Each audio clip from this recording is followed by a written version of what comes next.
Come to Sam Ash for hundreds of exclusive holiday deals on music and sound gear from the most iconic brands. Save big on professional and starter guitars, drums, digital pianos, horns, violins, DJ, and electronic production equipment. Supercharge your home studio with deals on podcasting, streaming, and AV equipment like speakers, microphones, headphones, and acoustic treatment. Plus, with 36 months no-interest financing on thousands of items, you can get the gear of your dreams right now. From our incredible selection and service to our lowest price guarantee for over 95 years, real musicians know you only go to Sam Ash.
Realizing my potential has been what my career has been all about. Things that I've dreamed about have actually come true. And the Patriots have won Super Bowl 36. Unbelievable. Things have happened in my life as I kind of hoped they would happen. It's been, just a complete evolution.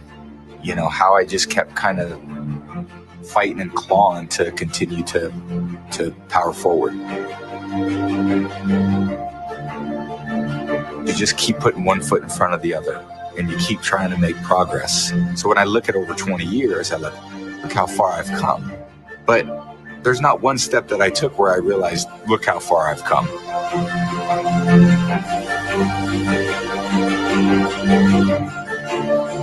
But those series of steps that I put together, I go, wow, that's quite a journey.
You're now in the Sports Web, a sports talk show for the hardcore fan. Bring your passion, bring your excitement, just don't bring any nonsense. Hey guys, what's going on? Welcome back to another edition of the evolution of Sports Talk Television, live here nightly on Bucs Report. It's the Sports Web. I'm your host, Peter Blake, giving you something to think about. And as we always start off the Sports Web, we say three things. Write them down, remember them, because they're going to come back to you lately Bring your passion, bring your excitement. Just don't bring any nonsense. On tonight's show, we will have Mr. Ricky Reynolds, former Bucs corner, Pat's corner, sports analyst, on with us talking about your Tampa Bay Buccaneers. At 9:40, we will have TJ Pittenger of the Big Three Roll-Up, of course, talking around the NFL, what's been going on with the Bucs also. And then, of course, your phone call, 727-255-0391 at 727-255-0391. Join the 65,000 following we have here on Facebook, of course, live on Facebook, YouTube, Twitter, and the Chris Landry Football Twitch channel, the Landry Football Network. Of course, this night and every night is brought to you by MyCannabisCard.com, the nation's first and largest cannabis card doctor network and home of the guaranteed fast-track cannabis card approval. With over 2,500 state licensed doctors and 30-plus qualifying conditions, My Cannabis Card is by far the easiest and most cost-effective way to secure your cannabis card as stress-free as possible. And we want to be as stress-free as possible these days from the comforts of your own home. It's mycannabiscard.com, and tell them the Sports Web, Bucs Report, and Peter Blake sent you. So without further ado, let's go ahead and get the man on himself, former Bucs corner, former Pats corner, but we won't mention that. We'll just stick with Bucs legend, Mr. Ricky Reynolds. Welcome to the evolution of Sports Talk Television, my friend. How you doing on this Thursday night? I'm wonderful, Peter. How you doing? Doing great. Getting ready to talk football with you as always. And we kind of learned something. And like I said, don't be scared, webheads. If you have a question for Ricky, definitely get in on the phone line, 727-255-0391. It's 727-255-0391. Let's go out to these comments from LaShawn McCoy. Want to get your thoughts on it. Says the difference between Mahomes and Brady is more precise. When Mahomes will go out there and just sling it, both are competitive guys. He says that Brady will do the look-off passes like Mahomes does, and he will do that in practice. He did it recently with a pass to Gronkowski. Go ahead and talk about that. You've been a corner in the league. What does that quarterback do? How important is it when they basically with what they do with their eyes? How can they have that trick where they can trick a corner or trick a safety? How can they manipulate it? That's the word I'm looking for with their eyes. Yeah, well, it's probably more so with the safeties than it is with the corners, because the safeties are in the middle of the field and usually aren't covering anybody. They're usually trying to protect and help out the corners or other guys that are actually covering on receivers down the field. And so what they do is it's not with just the eyes. These safeties and defensive backs, they watch the shoulders, they watch the movement of the head to see what he's looking at. And if he's looking to the left, they'll start backpedaling and allowing their movement to fade that way to the left. And then all of a sudden he goes to the right, and you want to open up and, go to the right, and those sort of things. So it's a lot more than just watching his eyes, but a quarterback really knows how to try to get safety or corner if they're, really honed in on looking at the quarterback out of position.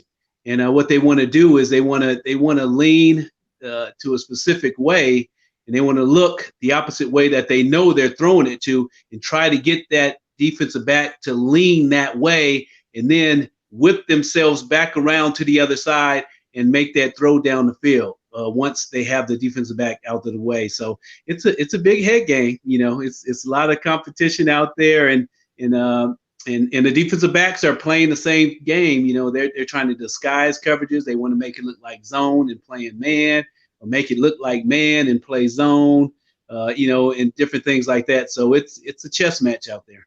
Let's talk about that chess match when you played. What quarterback gave you difficulty, and what quarterback that you kind of sucker sometime? I know the story about Joe Montana, but who's another quarterback that you kind of played a game with and won?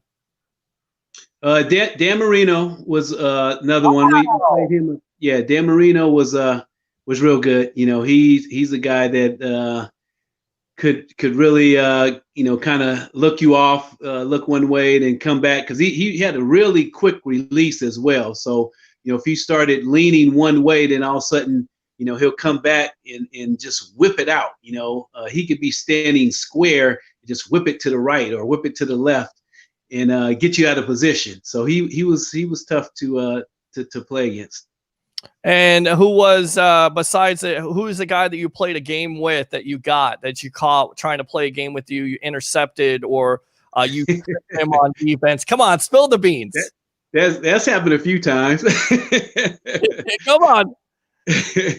Well, I mean, I've had some real good games against Joe Montana, and one reason why is because I knew everybody back home was watching because I grew up in Sacramento, California. So the 49ers were a team that I used to watch when I was young. And so I really studied, I studied all the time, but those games I wanted to play well. And for some reason, I always played well against, Joe Montana, Steve Young as well. I played well against those guys. Does that exist? I mean, where you just play better against top competition? I mean, some guys that just play, like you talked about with Joe Montana, you believe that exists with players these days and back then, right? Oh, yeah, I definitely believe that because, you play such a long season that you can't be up, at that same level for every game. So, for instance, back then, you playing against the 49ers, that was, they were one of the best teams in the league, year in and year out. So that game, you were up. You were excited. You're playing against Jerry Rice and, Roger Craig, some of those guys. And, you want to put on the best show, and if you were playing against, Detroit or Green Bay back then or, a certain team that, weren't as good and didn't have the talent level as, as some of the other teams, and you may not be as up for that game as you would be with some of the top talented receivers across the league. There you go. We're on with the Buccaneer legend right now. I'm just going to say Ricky Reynolds, former Bucs corner, Pat's corner here on the Evolution of Sports Talk Television. Get your questions in if you have a question for him. 727-255-0391. It's 727-255-0391.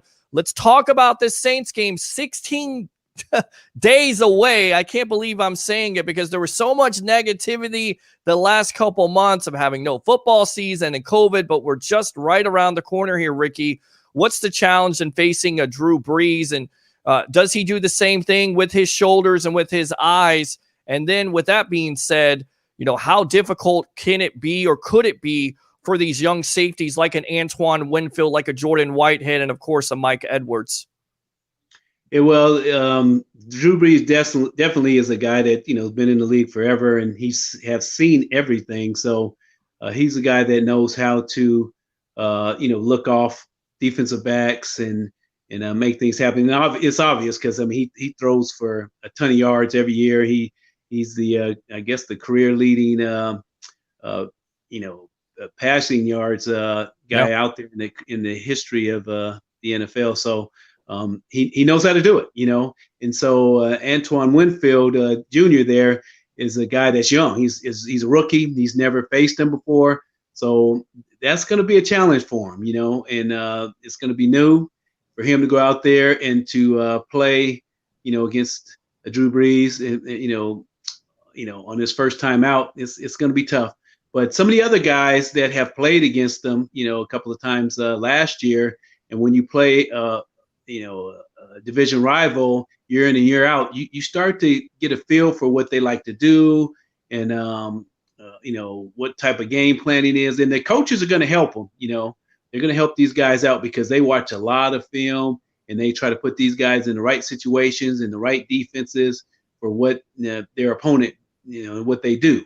And so, they'll be ready. I think they will be ready defensively. And so it should be a good showing. Playing in the league, what kind of advice would you give to those young players in the back end? My advice to them would be not to do too much, just to kind of go out there, try to keep everything simple, and try to play within the defense and do what you can do, and no more. You don't want to go out there and try to do too much and be a superstar. Especially early on when you're going out there and playing for the first time, but you want to just, know the defense, know what your capabilities are, stick within that framework and, go out and play, the best that you can play. All right, good stuff. There you go. Advice from somebody who played in the league. So if you're listening out there, Buccaneer players, there you go.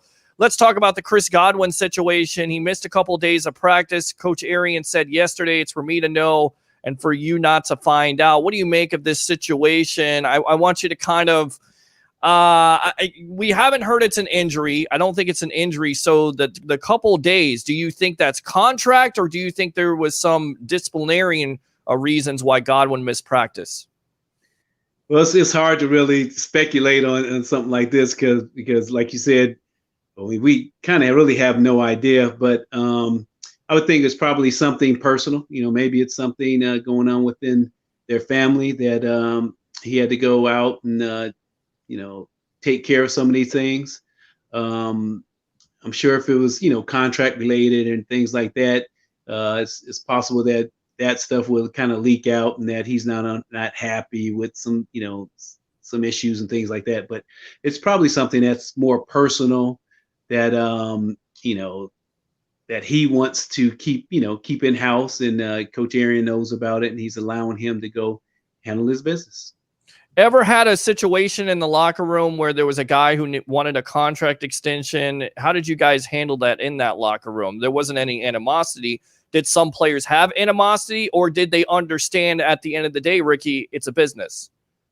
Yeah, most guys know it's a business, and these things come up, and your job as a player is to go out there and handle your own business, because you're going to end up being in that situation one day and trying to decide, do I play or do I need to sit out? I had to hold out a couple of times during my years when I was playing with Tampa, and I was in training camp, didn't have a contract, and I held out until I got a contract.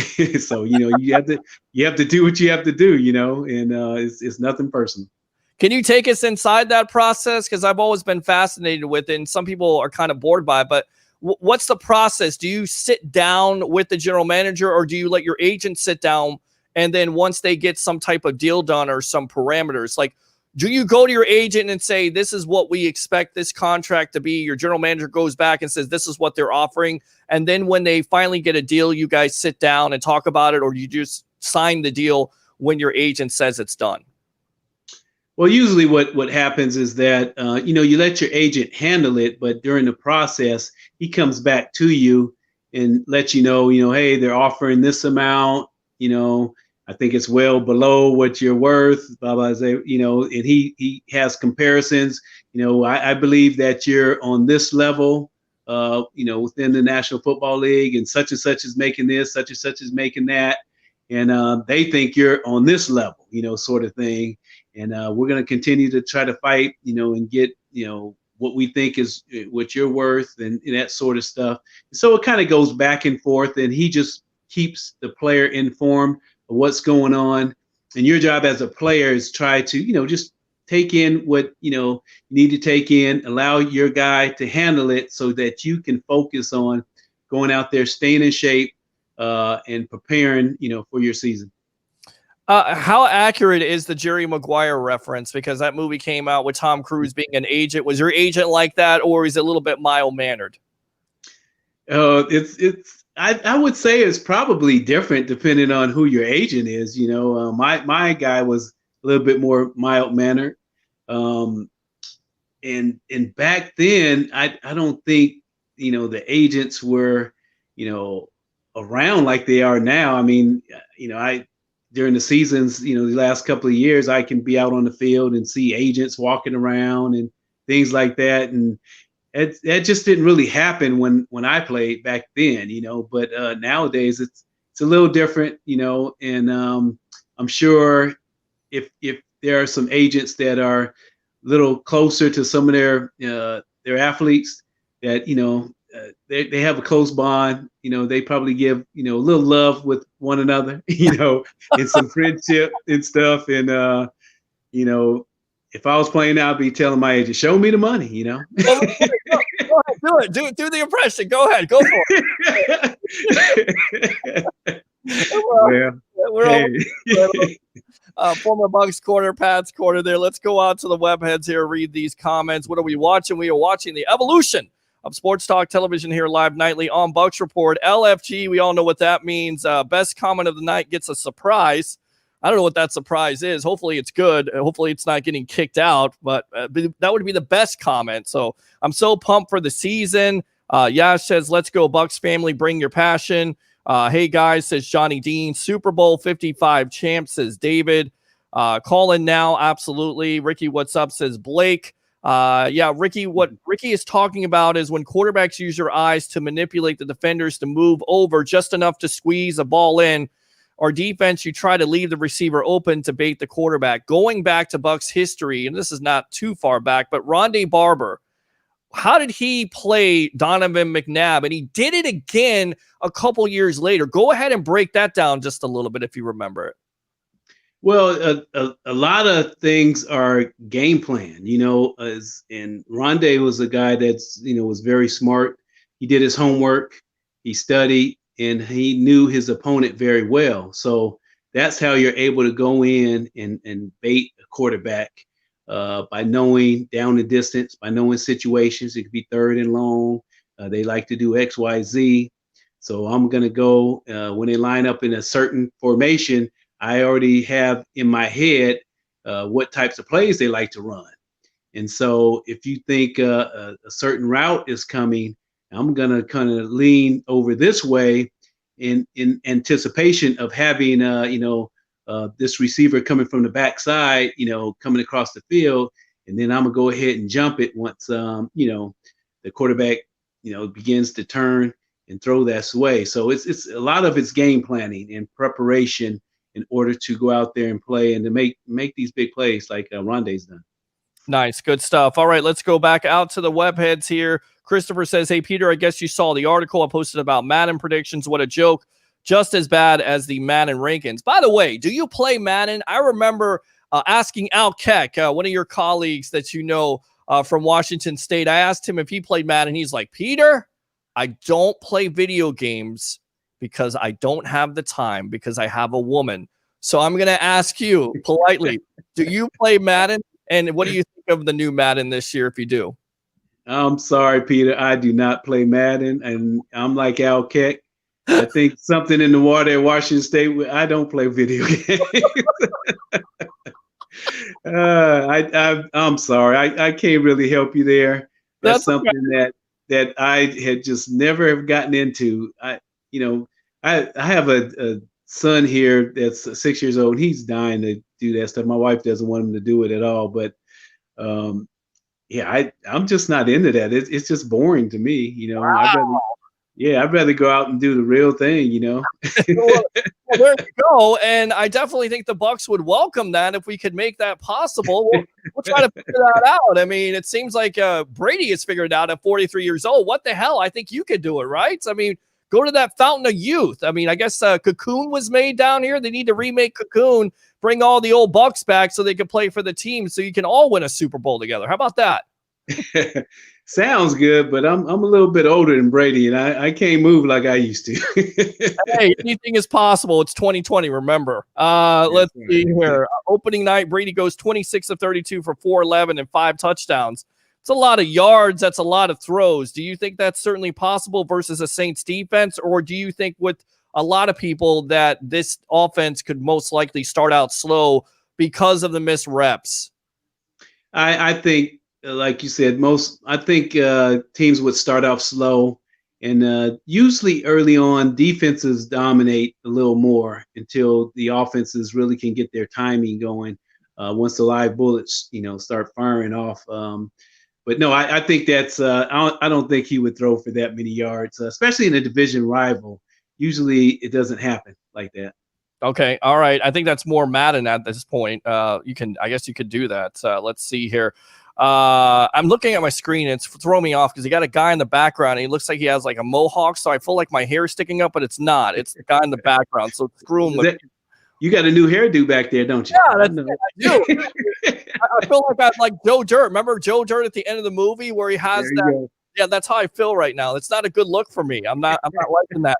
From what I've noticed on Drew Brees and what I break down on his downs is that Brees struggles on long throws now. Balls are tad behind receivers, and he doesn't throw to the sidelines with zip. We've kind of talked about this. Do you see some decline with Drew Brees? And most likely, is that the reason why this could be his last year with him going to the booth?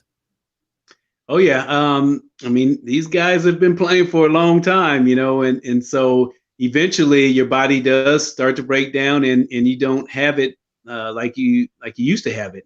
And I agree, is that I did see some slippage in his play last year, and I'm sure he's probably noticed as well, and probably why he was a little hesitant on coming back and trying to decide if he wanted to make another run or if he wanted to retire. And so, he probably looked back and said, hey, this team's too good. Let me get another opportunity to try to, to win something here. And, but yeah, I think he's slipping a little bit. Okay. And if, let's say, he gets injured again, who do you favor in that quarterback competition? A Taysom Hill, who somewhat knows the system, or, of course, former Bucs quarterback Jameis Winston? I would go with Jameis just because he's a guy that's, plays and has that experience. Jason Hill's a great player in his role. I think he's a guy that can come in and make some things happen, but I don't see him, being an every down quarterback and performing on that level. Once a defensive coordinator or these teams get a chance to sit down and game plan against a Jason Hill and know what he's going to do, he's not going to do very much. And we're on a former Bucs corner. I call him a Buccaneer great. Mr. Ricky Reynolds here on the Evolution of Sports Talk Television. Guys, you've been quiet tonight. You're texting, but no phone call. 727-255-0391 at 727-255-0391. It's the Evolution of Sports Talk Television. I'm your host, Peter Blake, giving you something to think about. Let's go back out to the webheads here. Saints like to use run routes and inside throws like slants to utilize Brees throws a lot better, hence why Thomas has so many man slant route completions. And once again, that's Blake Anthony of Sports Talk 49, which can be heard here on Tuesdays at 3:30. Does a great job of breaking down stuff. Explain this. How do you defend a Michael Thomas, or how do you defend that route in general? It's so tough to defend. How would you do it? Well, it depends on what the coverage is. I mean, are you in zone? Are you in man-to-man? If we're playing man, I'm playing them tight, because they do have a quick passing game where the ball comes out quickly.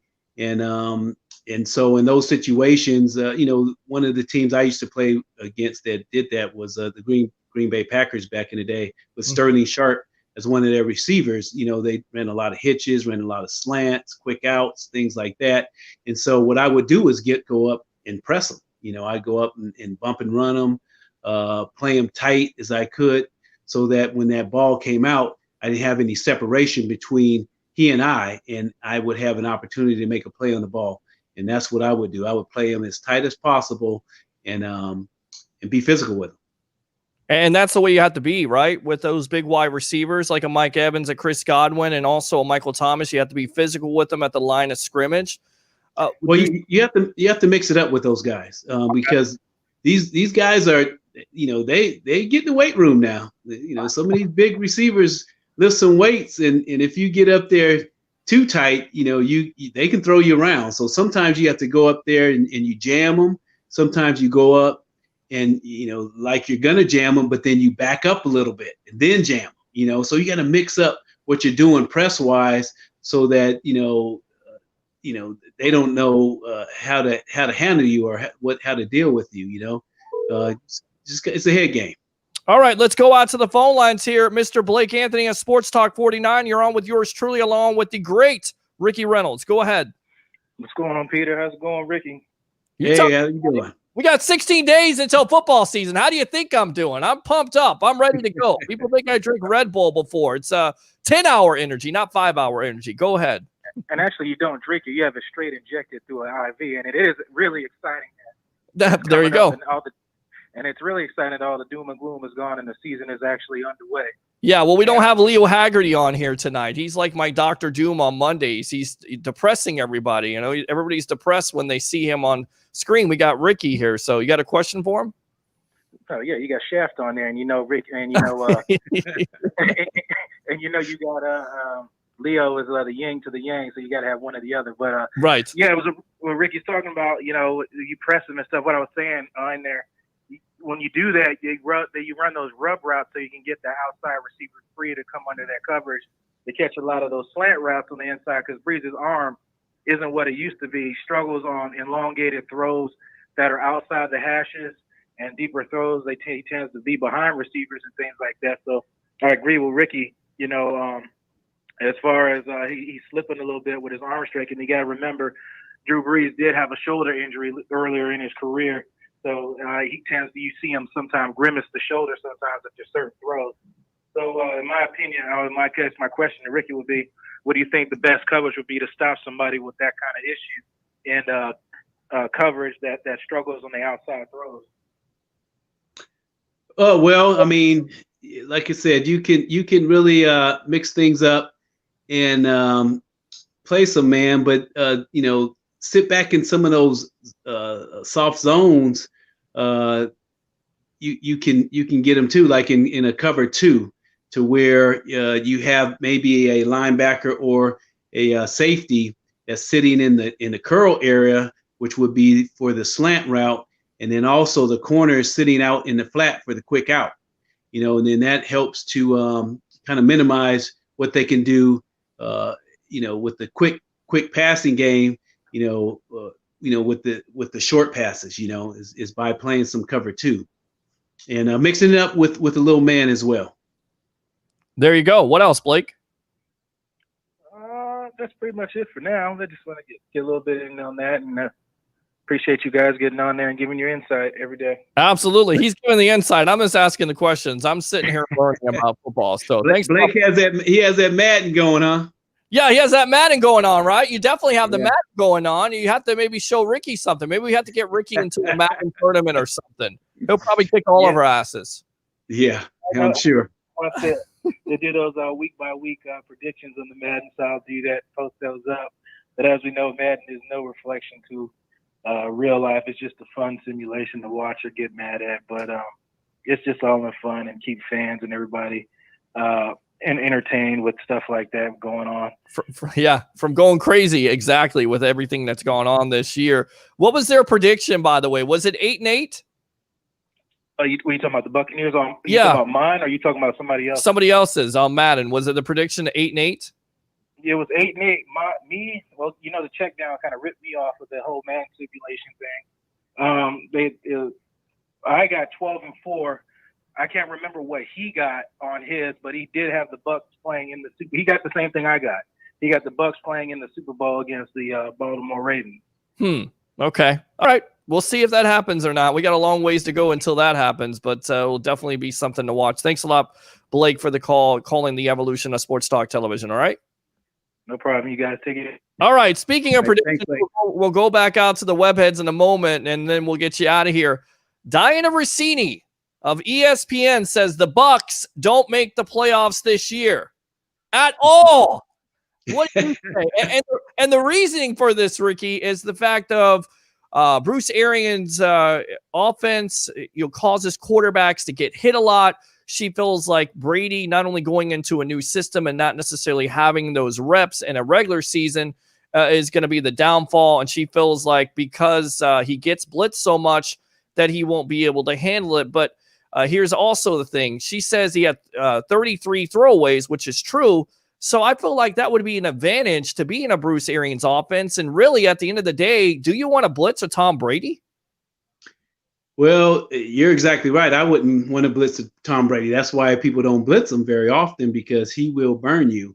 And another thing is that Bruce Arians has never had a Tom Brady, and Tom Brady doesn't like to get hit. So he's not going to get hit. He's going to get rid of the football, whether it's, downfield or throwing it off to, a McCoy or somebody there in the backfield. So he's not going to hold on to the ball. I'm not worried about that at all. And I think she's dead wrong, because, this is the greatest quarterback that's ever played the game. And he's not going to just sit back there and allow opponents to tee off on him. If the if the ball or the man downfield is open, he's going to hit him. If not, he's going to throw it to somebody else. All right, let's go out to the phone lines here. We got Mr. Johnny Dean, the professor. Welcome to the Evolution. You're on with yours truly, along with the great Ricky Reynolds. How's it going, guys? Going good, buddy. How you doing? All right. Ricky, I got a question. I don't know if you ever played against Denver in Denver. I can't remember. I'm old and can't remember any of that stuff. Did you ever play in Denver? Yo, yes, I played in Denver. Yes, played against Elway and those guys. Yeah. How hard was it for you to adjust to the air? Because I played all my high school and Pee Wee football here in Florida, and then I went to college out in Denver, out in Colorado. I was up north, but the air acclimating to that was almost impossible for me. Yeah, well, I didn't have too much of a problem. Where you really felt it was, when you were out there in the field for so many plays in a row, or if you had to run, downfield on a long pass play or something like that, you would have a hard time trying to just catch your breath. You know what I'm saying?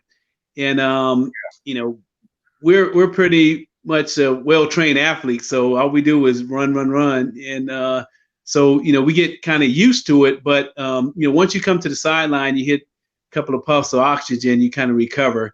So that's the biggest thing was just recovering after in between plays and trying to, take some deep breaths here and there whenever you did get winded. And I understand I've since have been back to Colorado and went up to some of those ski slopes and walked up a couple of hills doing some sledding, and man, I couldn't breathe. but when I was playing, I didn't have too much trouble out there.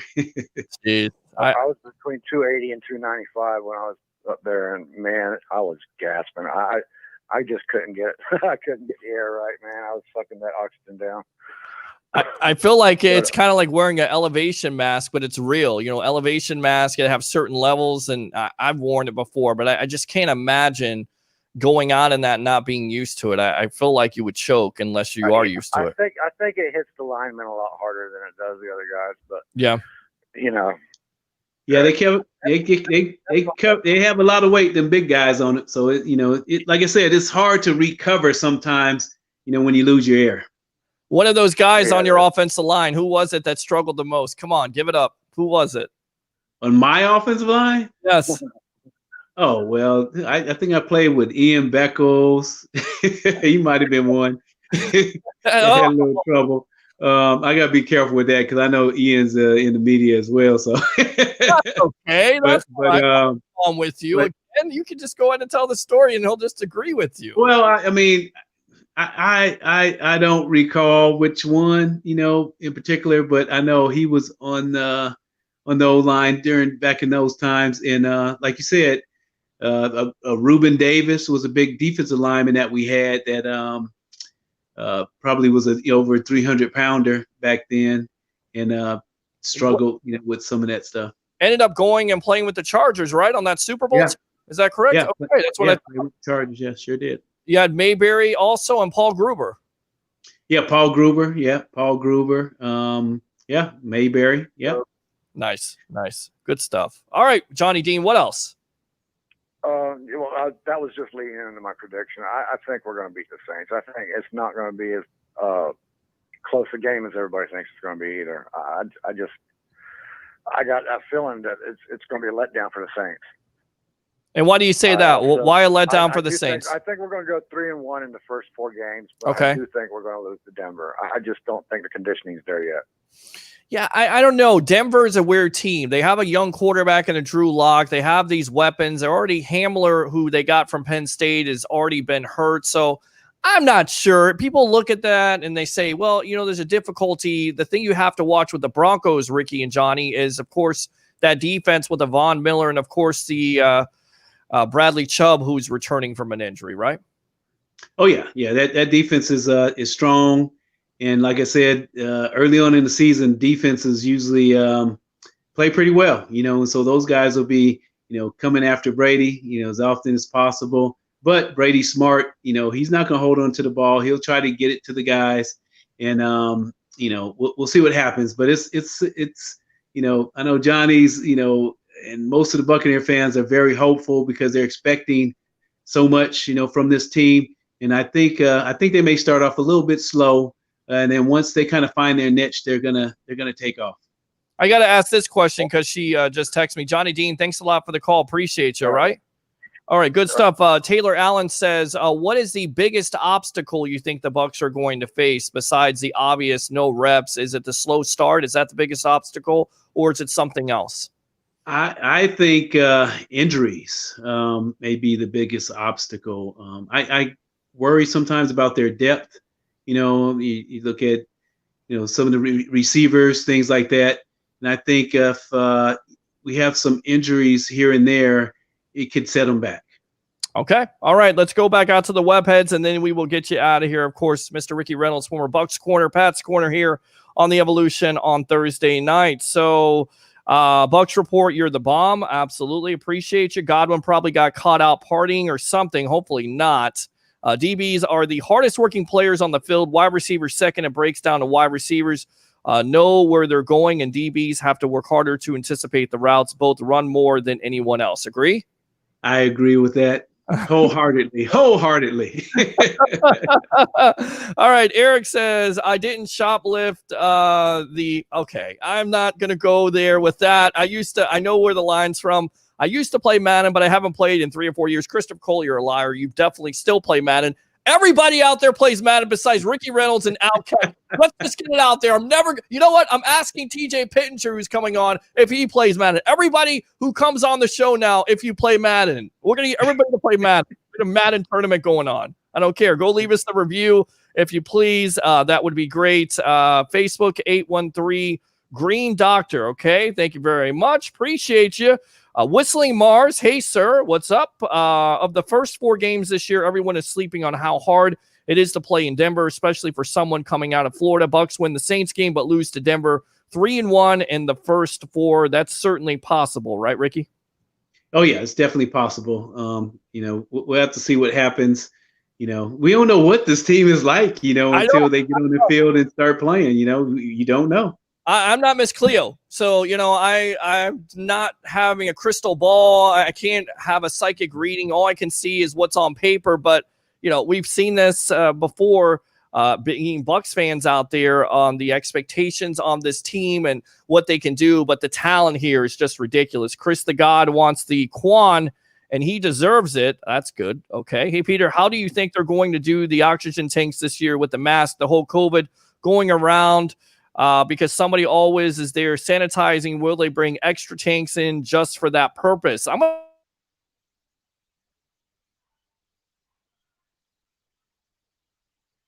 Kind of lost you there. I'm going to ask you this. Okay, go ahead. Go ahead and answer that question if you can, because I think we lost you there for a minute. Yeah, you did lose me, so I didn't hear the question. Here's the question. How do you think they're going to do the oxygen tanks this year with the mask, the whole COVID going around?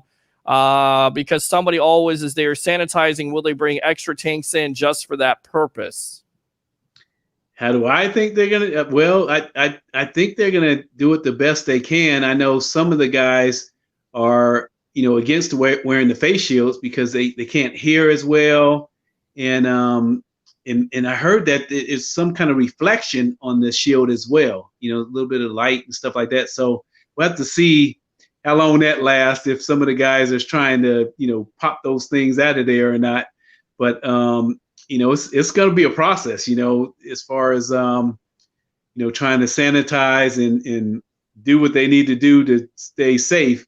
But as the season goes on, and if everybody stays healthy, I'm sure things will slack off a little bit. You know what I'm saying? Yeah. You know how it is. Oh, yeah, absolutely. I think things will get back to normal eventually. Have you ever tried to play with the shield? And what's the challenge of playing with that? Because some players like it, some players don't.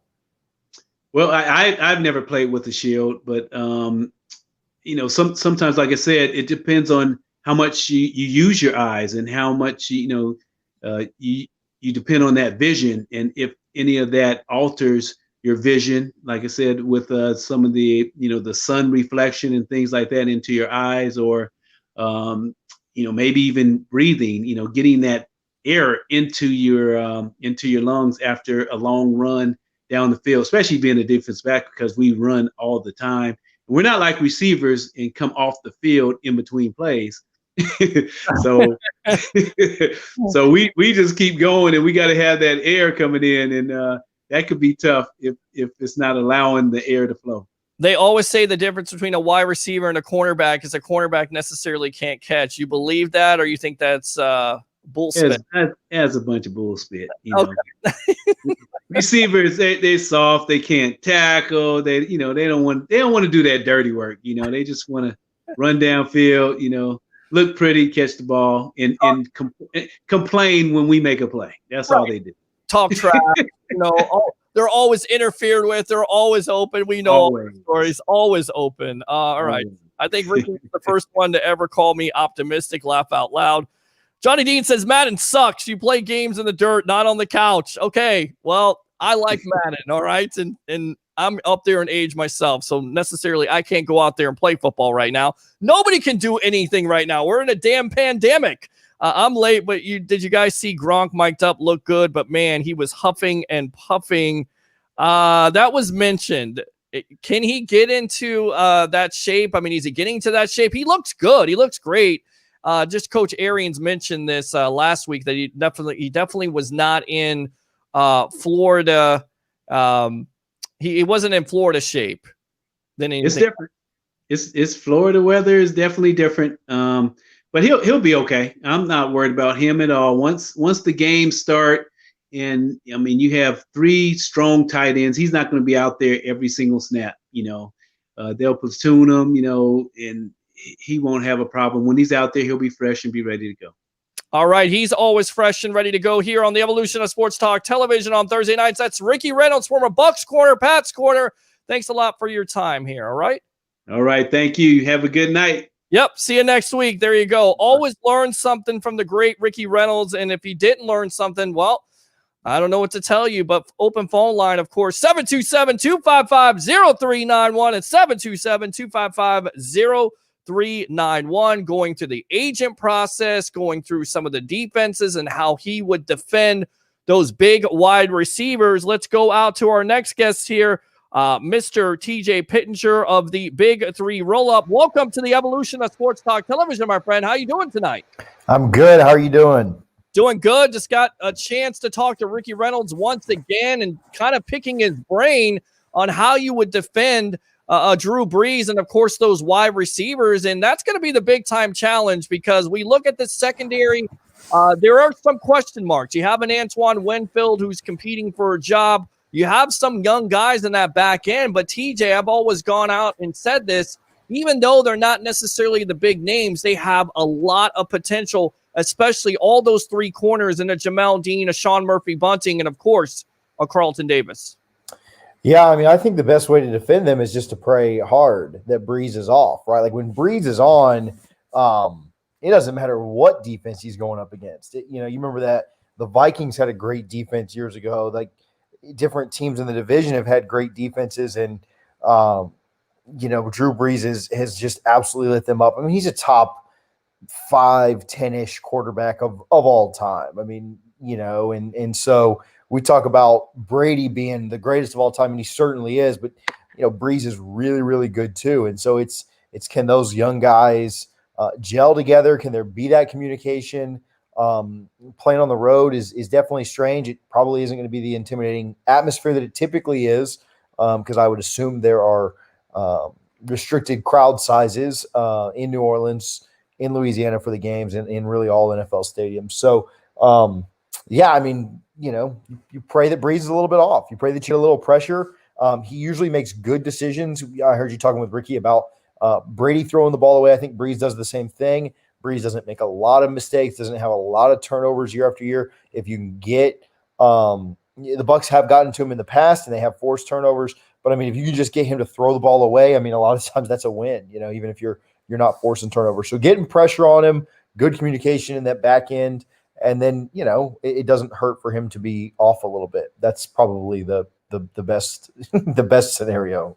So then riddle me this, Batman. If that's all true about Brady throwing the ball away, then why is Diana Rossini coming out and saying the Bucs have no chance to make the playoffs this year? Last year, I looked at some of the stats because I heard you ask that. Last year, Brady had some off games, and Brady had a game against the Giants where he threw no touchdowns and one pick. He had a game against Philadelphia where he threw no touchdowns. He had a game against Buffalo where he only threw one touchdown. He had a game against the Jets where he only threw one touchdown. He had another game against Buffalo where he threw no touchdowns and one pick. And their running game was able to, they were able to defense and running was able to carry him, right? When he threw no touchdowns against the Bills, the Patriots held the Bills to 10 points. When he threw one touchdown against Dallas, they won 13-9. When he threw no touchdowns against Philly, the defense held them to 10 points. And so Brady, the most touchdowns he threw in a game last year was 3. Winston's highest was 5. And so Brady's not turning the ball over, but he just didn't have the production that I think we're going to need. And so I don't know if she's just not as confident in Brady as she is our running game and our defense to carry the team. Now, I do think Brady's production will be up a little bit because of the weapons that he has. But Brady's never had, the season with Moss and when he really had the tight ends grooving, he did have some weapons there, but he's never had weapons like this. And so you would think the production's up a little bit, but Brady showed signs of slipping last year. And so does another year combat it? Does the negatives of another year older combat it with the positives of the weapons improving? He can't go out and throw no touchdowns, right? Because we don't have the running game to support that. Sure. And I don't think we have the defense to say we're going to hold teams in our division to 10 points. The Falcons have been, a mess. They're going to score more than 10. The Saints are going to score more than 10. And so you don't get to go up against the Dolphins and the Jets and the Bills who have putrid offenses. And so I like the Bucs to win more than 8 games. I don't agree with her on that. But I guess I understand the logic. And maybe it's, again, not so much doubting Brady as it is Brady's slipping a little bit. He's getting older. He's the greatest of all time, but he's certainly, not getting any younger, not getting any more spry. Can the rest of the team around him be great? And that's really the biggest question to me. I still have us winning more than 8. I think we make the playoffs, but I'm probably not too shocked if we don't. And again, I'm probably not blaming that on Brady. It's probably the pieces around him. Yeah, what she was also saying, we're on with TJ Pittenger of the Big 3 Roll-Up, of course, Double Fries, No Slaw, a new podcast he has with former Florida State Seminole Freddie Stevenson, right? Go ahead and talk about that real quick. Yeah, so a buddy of mine, Richie Barnes, and Freddie Stevenson started a podcast. I think it's been 4 weeks now that we've been doing shows. We've done 7 or 8 episodes, and we've had a lot of fun with it. We've had some fun guests on. Double Fries, No Slaw is kind of an homage to Guthrie's in Tallahassee. There's one here in Tampa. Somebody asked last week where it was. I'll give them a little plug. It's just south of Dale Mabry. I'm sorry, just south of Gandy on Dale Mabry. Great spot. Chicken tenders, fries, double fries, no slaw is the name, just because why would you order coleslaw when you could get double fries for no upcharge? Exactly. Dealing with mostly Florida State athletics, covering the Noles, talking a little bit of national football as well. But we've had a good time with it. You can find it anywhere, YouTube, Twitch, Facebook, iTunes, Spotify, wherever. Double Fries, No Slaw. And we've had a good time with it. But former fullback Freddie Stevenson, national champion in 2013, and never lost to the Canes or Gators. So I like to get that little plug in there when we can. Absolutely. You always got to get that plug in there. And, of course, you got to get the plug Double Fries, No Slaw, because nobody wants coleslaw, okay? It's worthless. It is. It's like corn and peas. I cheated this weekend, though. I went to – so you're down in – you're kind of south of where I'm at, but I'm up north. I went to a place called Sam's this weekend, fish place right on the water in Hudson. I know exactly where it's at. Where it's at. Yep. Amazing. Okay. Right on the water. They had a mango jalapeno coleslaw, and I was like, you know what? I'm going to give it a try. It had more mangoes and jalapenos in it than cabbage. And so it was fantastic because mangoes are great. Jalapenos are great. You get your sweet and you get your spicy. Perfect combination. If you put mangoes and jalapenos, if you disguise coleslaw so much by putting that much flavor into it, it's good. So I will say I enjoyed some coleslaw this weekend. So I guess I cheated on the podcast. Well, that's okay. That's all right. I gotta ask you though. It's okay to cheat sometime. Just have one day. Don't cheat all the time. Like some people out there with everything going on with COVID. Yeah, I mean, your favorite football food, because we were talking to Stank Bastard of the Bucking Idiots and Loose Cannons, and he was saying, what's your favorite football food? And I have to say chicken wings. Yeah. Is that the number one favorite? And how do you like the wings? Are the wings medium? Are they mild? Are they wet? Or are they dry? And what do you have? All of the above. Okay. Absolutely all of the above. So I feel like my wife probably gets so sick of chicken wings. I have so many different ways that I make them. Sometimes I'll put them on the smoker and let them slow cook for 2 hours. Ooh. Sometimes I do them in the air fryer. There are times I do them in the air fryer and then throw them on the grill to like crisp them up, put a little barbecue sauce on them and crisp them up. Oh. I do buffalo. We do dry rubs. I've got a bourbon molasses rub that I put on them. We do lemon pepper. I do lemon pepper mixed with hot sauce. So it's like, you get the good flavor and the wet wings. So like the answer to the question is yes. Every kind of way that I've done them breaded. I've pulled out the big turkey the big turkey fryer that I use on Thanksgiving and thrown them in there. I've done wings every single way that you can imagine. And then I like I like every single place that you can get wings around here in Tampa. I like Hooters. I like Wing House. I like Buffalo Wild Wings. I like beefs. I am just all in on the wings. So yes, the answer to how I like the wings is just all of the above. Well, we're doing some watch parties at the deck, Isla del Sol and St. Pete. Phenomenal wings. Had blue cheese with a celery, simple, very good, medium, not too saucy, little saucy, but man, they're really good. We have to get you out there in our watch parties, of course. Absolutely. Sponsor doing pre, half, and post game editions of the Sports Web while the Bucs game is going on. And again, what you're watching is the evolution of sports talk television. It's the Sports Web. I'm your host, Peter Blake, along with TJ Pittenger of the Big Three Roll Up, and of course, newest podcast, Double Fries, no slaw, talking about food here. That's okay. Going back to Rossini and her reasoning of why she thinks the Bucs are not going to make the playoffs. She said Bruce Arians' offense, a lot of quarterbacks take a lot of hits. Of course, going back to Jameis Winston, throwing the ball over 600 times. But my thought is because of Brady and his propensity to get rid of the ball quicker, that offensive line and those hits are going to be alleviated. And then on top of it, she says he doesn't really fit because Arians likes to go downfield and Brady likes to throw away the ball. In fact, he threw the ball away 33 times. To me, that's a positive instead of a negative. Yeah, it is. I think so. I think that's kind of I've got a couple of thoughts on that, but Brady does a much better job of throwing the ball away than Winston does, obviously, right? 33 throwaways versus 30 interceptions.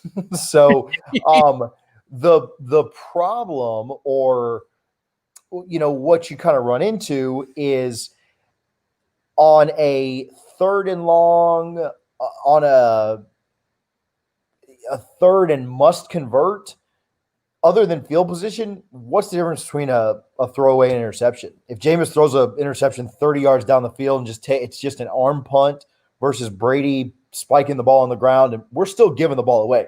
Field position is important. I understand that. So what's interesting, or what you kind of have to look into the deeper analytics of, which I don't have, right? I didn't know this question was coming. Mm-hmm. You have to look kind of in the deeper analytics of what those interceptions and what those throwaways resulted in.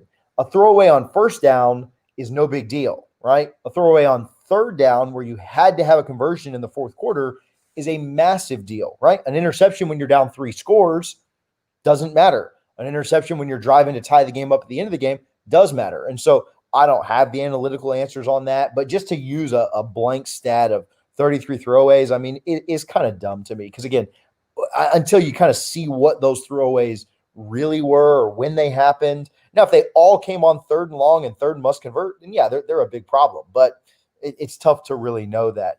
I do think the getting hit factor is a big deal. There were times last year that Jameis threw interceptions that were due to pressure, but there were also times that Jameis escaped sacks and got out of pressure, that would have been a sack or a throwaway by Brady, right? And so not always. Jameis is just kind of the guy that's always going to try and make a play, but Brady's not escaping or evading many sacks this year, right? He's crafty enough to probably get out of a couple. But I mean, Brady was sacked 27 times last year, if I remember correctly. Jameis was sacked 47 times. They talk about Jameis holding on to the ball a lot longer. Jameis, on average, held on to the ball 1/10 of a second longer than Brady. So I'm not buying the fact that he holds on to the ball longer than Brady does. On an average throwback, it's like 3.6 and 3.7 seconds between the two. So, Brady makes better decisions from a throw the ball away standpoint. But, I do think that him getting hit a lot is, potentially problematic. At the end of the day, they had very similar numbers on a lot of things, minus the interceptions. They both threw 60%. Brady was 60.8 and Jameis was 60.7. They both had around the same number of passes. Jameis threw 626 times and Brady threw 613 times. So, Brady can throw the ball 600 times. He's going to probably complete about the same number of passes. He's going to have probably less touchdowns, probably definitely less interceptions. But yeah, I don't think he can take 47 hits. No. 47 sacks. I mean, that's Jameis probably took 100 hits, so I don't even remember what the question was. I've rambled for so long now, but yeah, I think we've got to keep him upright for sure. It's a product of the offense, and that's what everybody wants to see. That was her point. And I feel like you're also going to change that offense to use the strengths of a Brady. You're not necessarily going to run just a Bruce Arians offense. I feel like there's going to have some tweaks in there to what Brady does well with the Patriots in the past. Let's go out to Joshua Cole Allen, one of our camp correspondents, or our camp correspondent. He says, for everyone excited about Rojo this year, or anyone who is unsure, this comment from LaShawn McCoy should get you hyped or assure you. Ronald Jones is one of the most talented guys I've seen in a long time. This coming from McCoy, who, by the way, besides Adrian Peterson since 2009, is right up there in every rushing category. So your thoughts on McCoy? And to me, I'm kind of shocked because I never saw McCoy being this type of leader. I knew that he was going to go into that running back room and be able to work with those young running backs. But it certainly seems like not only is he not Shady McCoy, it seems like he's more of a difference maker at this point, being a third down guy, but also a veteran leader, which this Buccaneer team may have needed, and now they got. Yeah, I think sometimes, pressure and a new situation forces guys into roles that they probably weren't expected to have, and forces them into roles that we didn't expect them to ever, that they didn't expect for themselves and that we didn't expect for them, right?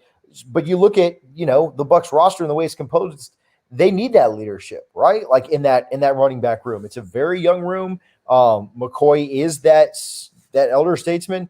And then you look at the quarterback that he's playing under. I mean, Brady doesn't, and not that necessarily Jameis did, but, Brady doesn't tolerate any kind of crap, like Brady's probably counting on him to be that guy, right? I'm sure he's counting on Gronk the same way to lead those tight ends and to lead the different blocking schemes, stuff like that. So, yeah, I'm not sure that I would have picked that. I'm not sure that I would have said like, oh, yeah, I'm sure that McCoy will come in and be a great leader for the team. But I'm not shocked by it because I think that Brady demands it. Arians demands it. I think it's just, what the role that he's been forced into. Like, hey, you're coming to Tampa. You're going to lead this running back room, from a leadership perspective. And so, yeah, I'm glad that he is, because I didn't really know what to expect with him coming in. I obviously still don't really know exactly what the role in the field will look like, but I like it a lot. Yeah, I do too. And I tell you right now, he also goes on to say McCoy says that the communication, if I can talk, between Brady and the running backs on specific plays, he'll say, run this route or get to the first down and let you know he's going to use. So once again, we talk about Ronald Jones and Keyshawn Vaughn and, of course, McCoy, how important they are to this offense, not only running style, but also catching the passes, because Brady has been known once again to throw the ball a lot to his running backs.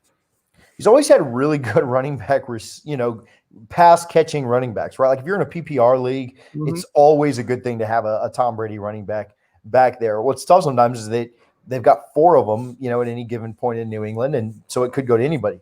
McCoy is the answer for this one, right? Like McCoy's the one that's going to get the dump off passes. And I think that's also a product of not having great wide receivers. Like he wasn't dumping the ball off to a running back the years that he had Randy Moss on the team, right? So I don't know if our pass catching, I don't know if dumping the ball off to the running backs is going to be something we see as much this year, just because the talent out at wide out and tight end everywhere else is so high. I think it'll be still an option there, but there's no way that teams can cover, Evans, Godwin, Gronk, Brait / Howard, somebody in the slot. Like there's just no way, right? So if the offensive line isn't good, I think you may see more of that screenplay, more of that dump off passes, swing passes to McCoy. But I mean, as good as McCoy is as a pass catching back, he's still like our 5th option to throw the ball to. Right, So exactly. I could see those numbers being down in a good way, right? Like, it's down because we're lighting up the field with the, best weapons in football. No, absolutely. And you talk about the wide receivers. Who do you think is the number one or the favorite target of Brady? Is it Evans? Is it Godwin? Is it a Scotty Miller? Scotty does know, and he's come out of nowhere. And of course, it's been because of the injury to a Tyler Johnson 5th round pick out of Minnesota, and also, Justin Watson being in that competition. First and foremost, who do you think is his number one target? And then, are you surprised by Scotty Miller in his rapid, if you will, what's the word I'm looking for? Development as a wide receiver. So, I know there are a lot of Godwin fans out there, and I'm a huge Godwin fan. I think he was fantastic last year. Mike Evans is the best weapon on this team, and it's undoubted what he can do from a physical standpoint. The way that he can manhandle defensive backs and dominate them is unlike anything else. He also demands the best coverage on the other team every single time, right? So Godwin, most plays last year, got to go up against the second best cornerback or best coverage guy on the team. Right. So Evans is the best, right? Like, so, you put the second best coverage guy on Evans for the entire season, and he goes for 2,000 yards, right? Like it's just ungodly. So Evans is the number one target without question, in an all things being equal. But if Evans is double teamed or Evans has the best defender on him, I think you could see it be Godwin. I think the best thing about Brady is that I don't know that he's going to have a number one target. He's so smart, and he uses like 5'8" white guys, that, don't even look like they're athletic or wide receivers or whatever. And he'll throw the ball to them. Like, who cares? So I think that Brady will just use absolutely anybody and everybody. Sorry to my white wide receivers out there that may be watching, but just the most unathletic looking, but like, I feel like Brady can make me look like a competent wide receiver, and I haven't got on this couch all of quarantine. So anyway, I think that, I think that Evans is number one target. Obviously, Godwin's just right behind him, because then Godwin's going up against a second tier, maybe not second tier, but like the second best cornerback. But I think Brady's just going to spread the love so much. I'm not surprised with Scotty Johnson. The Bucs do a great job with just finding these guys, at the wide receiver position. That's one place that we continue to hit on. And so, no, I'm not super surprised there. I wish that, we drafted everywhere as well as we do there. So, yeah, it's not terribly surprising to me at all. What do you make of the Chris Godwin situation? I want you to speculate a little bit. Is this a disciplinarian thing? Is this a health thing? Why was he out of practice for 2 days? And then when Coach Arians is asked about it, it's for me to know and for you to never find. I don't know what to make of it because Godwin, you don't think he's a bad guy off the field. He seems like he's coachable. He's pretty healthy besides the hamstring injury late in the season. So, in your opinion, what could it be? I mean, I think you hit it on the head. And I mean, I'd just be totally taking a guess with what it is. Yeah, obviously coaches have to be very, very careful with, some medical stuff just because of HIPAA laws and if it's like a COVID related thing. I mean, who knows? You also don't want to throw a guy completely under the bus if it's a discipline thing, like he went out when he wasn't supposed to.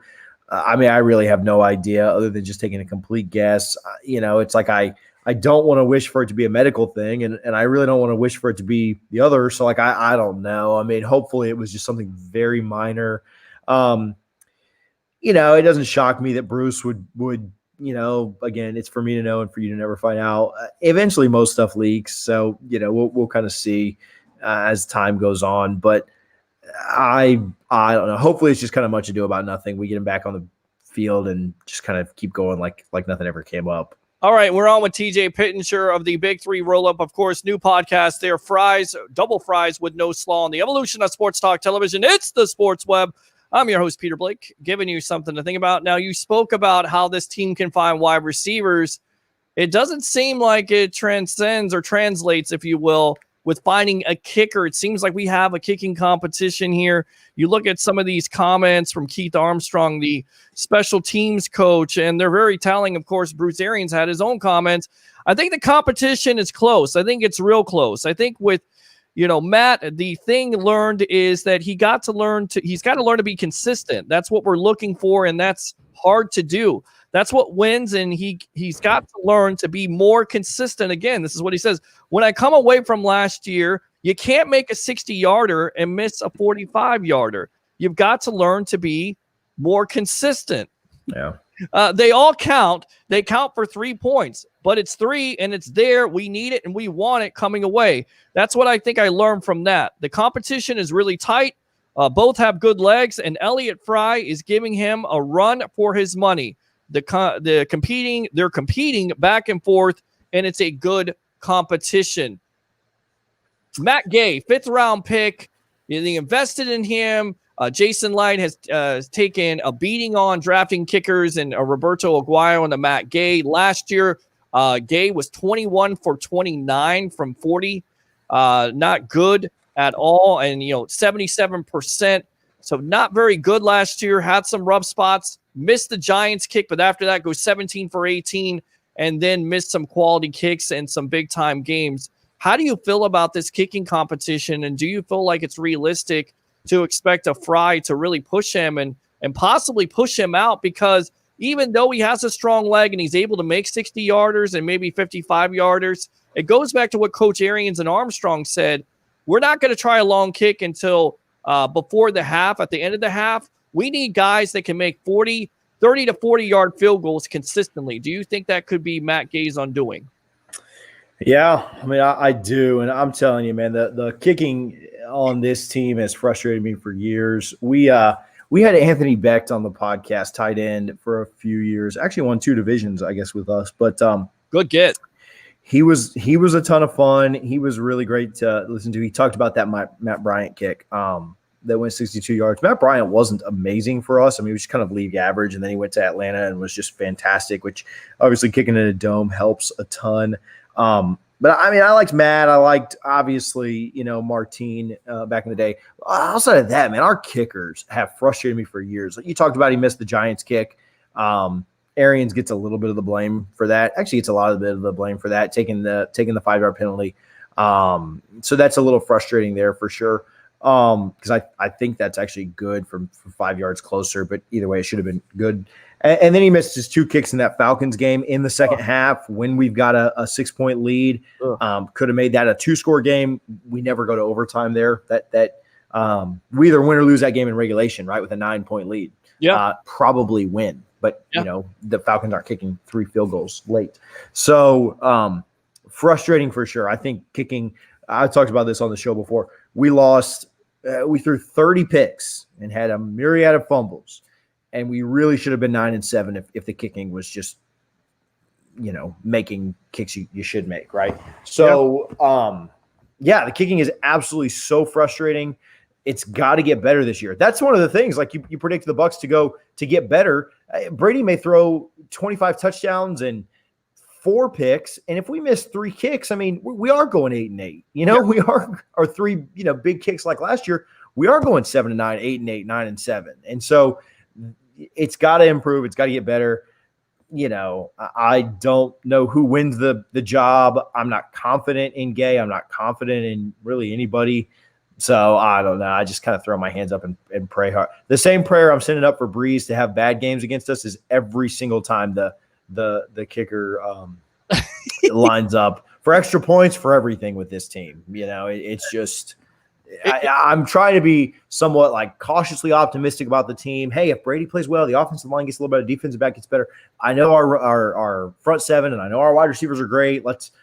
Kicking it frustrates the heck out of me. So it's a Florida State thing too. I mean, it's all the nightmares of wide right and wide left. I know you don't want to say it, but God, I feel like I'm watching it over and over again, except it's with the Bucs. So I can't take any more missed kicks. I would just say this: if you have to depend on a kick, go for it on 4th down or score more touchdowns. That's it. Yeah. I mean, that's just that easy, right? Yeah. I mean, you even talk about Florida State. Florida State has had great kickers, right? Aguayo was fantastic there. Sebastian Janikowski was great. Graham Gano played in the NFL for years.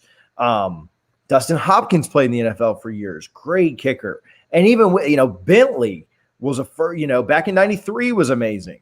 Won us the first title. And still, with all of that, Florida State now doesn't have a kicker and has missed so many massive kicks that it's not even funny. So, yeah, my teams are just kind of cursed in that regard for sure. It goes back to 91, doesn't it? Unfortunately, I was pretty young there. I won't tell you how young, so I don't really remember that, but it's frustrating to watch the replay of it, I guess. You're probably as young as me. And I remember it because I bet my coach and I bet people at school, and of course I lost the bet, as I sometimes do, so I don't really try to bet on games anymore. No. But it was just you think it's good. You see Bobby Bowden, the moment I always see, and then he looks up and goes, "Oh man, my dog just died." I mean, what the hell happened? And then it happened, I think the next year, it went the other direction. So, bad memories. Bad memories there. Terrible. We're on with TJ Pittenger, a masochistic Florida State fan here. Of course, to the Big 3 roll-up. I'm with you on this, buddy. Of course, Double Fries, No Slaw, new podcast on the evolution of sports talk television. Final question. I asked Ricky, I asked Al this, and they said, no, I don't play Madden because I have a woman. I'm more interested in that. Do you play Madden or not? I don't. Oh, but I knew I was going to try and answer fast because I knew you were going to. I play a lot of NCAA 14 on my Xbox 360. So I just prefer the feel of that college game as opposed to Madden, which I think is kind of stale. Like I feel like Madden hasn't done anything to change. I feel like for years, Madden was like they'd put the quarterback passing cone, and like they just do little things to improve the game every year. Madden is the same exact thing every single year, over and over and over again. I just think it's stale. So I just play NCAA. So I do play a football video game a lot. I play probably 3 or 4 times a week, maybe more. And I have a wife and 2 kids too, but I just play after they go to bed. So I just like pour an old fashioned and play. But so I don't play Madden much. I did play my buddy in Madden the other day because he just had a newer system that didn't have the NCAA game. I don't play it a ton. I play NCAA a lot. So I'm kind of there with you on the video games. Just don't play Madden specifically. Let's talk some college football. Let's go back to that game. Do you feel like NCAA football will be remade again once they figure out how to pay athletes, or is it dead and gone and you're still playing 14? Well, the one with 14 is, essentially the 2013 FSU roster. So I'm good if they never come out with a new one. I'm playing with the one, until LSU this year. I'm playing with the roster that scored the most points in NCAA history, the most prolific offense of all time. And honestly, the most prolific offense of all time minus a game. LSU broke the record this year because they got to play the 15th game. Florida State did it in 14. So I'll still kind of hang my hat on the fact that Florida State's offense was better, averaged more points a game than than LSU's did this year. So I'm good if they just leave 14. Like, that's totally fine. I think eventually they will come out with a new NCAA game. I think that, I think the whole paying players discussion is one that's incredibly difficult. That doesn't mean it shouldn't be visited, because I think they should somehow be paid. It's incredibly difficult to, figure out. Doesn't mean, again, that it shouldn't be visited. I do think that the fact that players in a lot of states can now start to profit off their likeness, Florida, California, different states have passed that. Eventually all 50 will, I would think. So I think that players being able to capitalize off that helps a little bit. What's tough is, like, even with that, like, how do you end up paying every single college athlete, I mean, what are you going to give them, $5 each? I mean, that's a lot of people. These rosters have 85 people on them. There's 120 teams. I don't know the quick math on that, but it seems like a lot. So I don't know how they end up doing that, but yeah, I think eventually we get it back, 3-4 years, 5 years tops. You can mark the tape and say 5 years from now, we'll have it back. 5 years. So there we go. We have to wait 5 years. And of course, that would coincide with, I believe, the NFL's contract with Madden. The fun thing is that you could always take that roster for an NCAA and download it into Madden and use that team or use those players. Play with that draft class. So, So anything change on the college football front? Are we full steam ahead with the ACC and SEC? Yeah, I feel good. I mean, there's a game Saturday night, right? Like Austin Peay and Central Arkansas played 9 p.m. on Saturday night. With all this other stuff, man, it's kind of bad timing. There was going to be so my Lakers are looking much better. The Lightning are looking great after their kind of couple of wins back to back. Obviously, that 7-1 beatdown was fantastic. And I hate Boston and everything, because even we have the rivalries with Boston, but I mean, I'm a Lakers fan too, so I hate the Celtics. So I just, anytime Boston gets their heads beaten like that is great. But nobody was playing Saturday night, and so the fact that now that everybody's kind of boycotting and they're moving games back and back and back, probably going to be like a Lightning or a Lakers game on Saturday night, and I'm going to have to not be able to watch football. But there's football this weekend. NC State moved their first game. They basically flipped it 2 weeks back, so they're not starting on the 4th like everybody else is, or the 4th or 5th, whatever that weekend that Saturday that Florida State everybody's starting. They moved it back a week due to some outbreaks, but they are playing that next week. So like the 12th, I believe, is the weekend they're playing. So NC State had a little hiccup. Haven't really heard anything else. Florida hasn't had anyone test positive since like mid-July. Beautiful. Miami's done a very good job. Florida State's had a couple of positives, quarantined, moved on. So you haven't heard about major outbreaks. Clemson had a massive outbreak like early in the summer. They're doing well. So your major programs are doing well with it. You're always going to have a couple of outbreaks here or there. You quarantine, get better, keep testing. I saw a development just today that a lot of these programs are buying into a new $5 test that gives results in 15 minutes, makes testing much more affordable, makes it much easier to do mass quantity testing more often, which just protects these players' safety and obviously protects, less importantly, but protects the football season as well. So maybe the Big Ten should have waited a couple of weeks to see that come out first, but that, screw them anyway. So I'm my little ode to Blake Ruffino.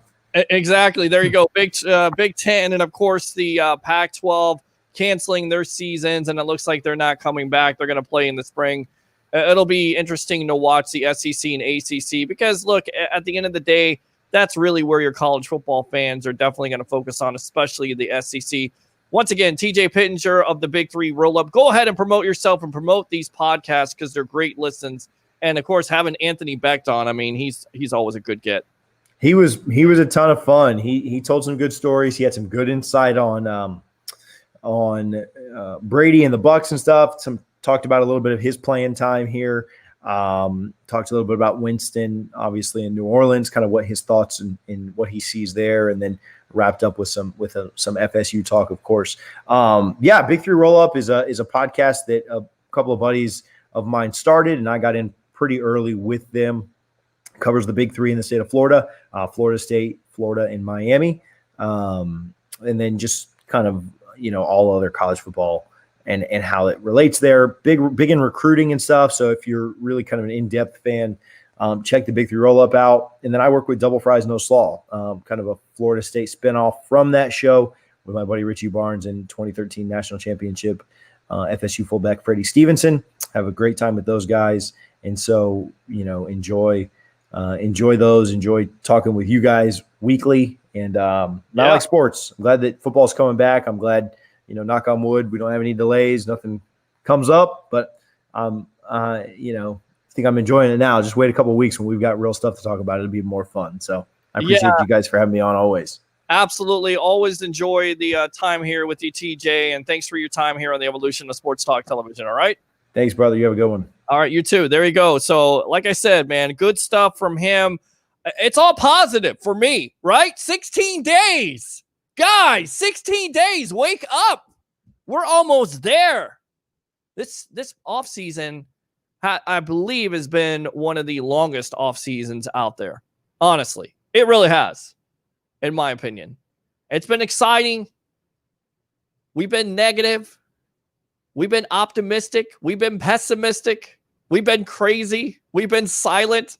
Phone lines are silent tonight. I have no idea why. We got some calls before. 727-255-0391 and 727-255-0391. It's the Sports Web. I'm your host, Peter Blake, giving you something to think about. Let's go out to these to the webheads.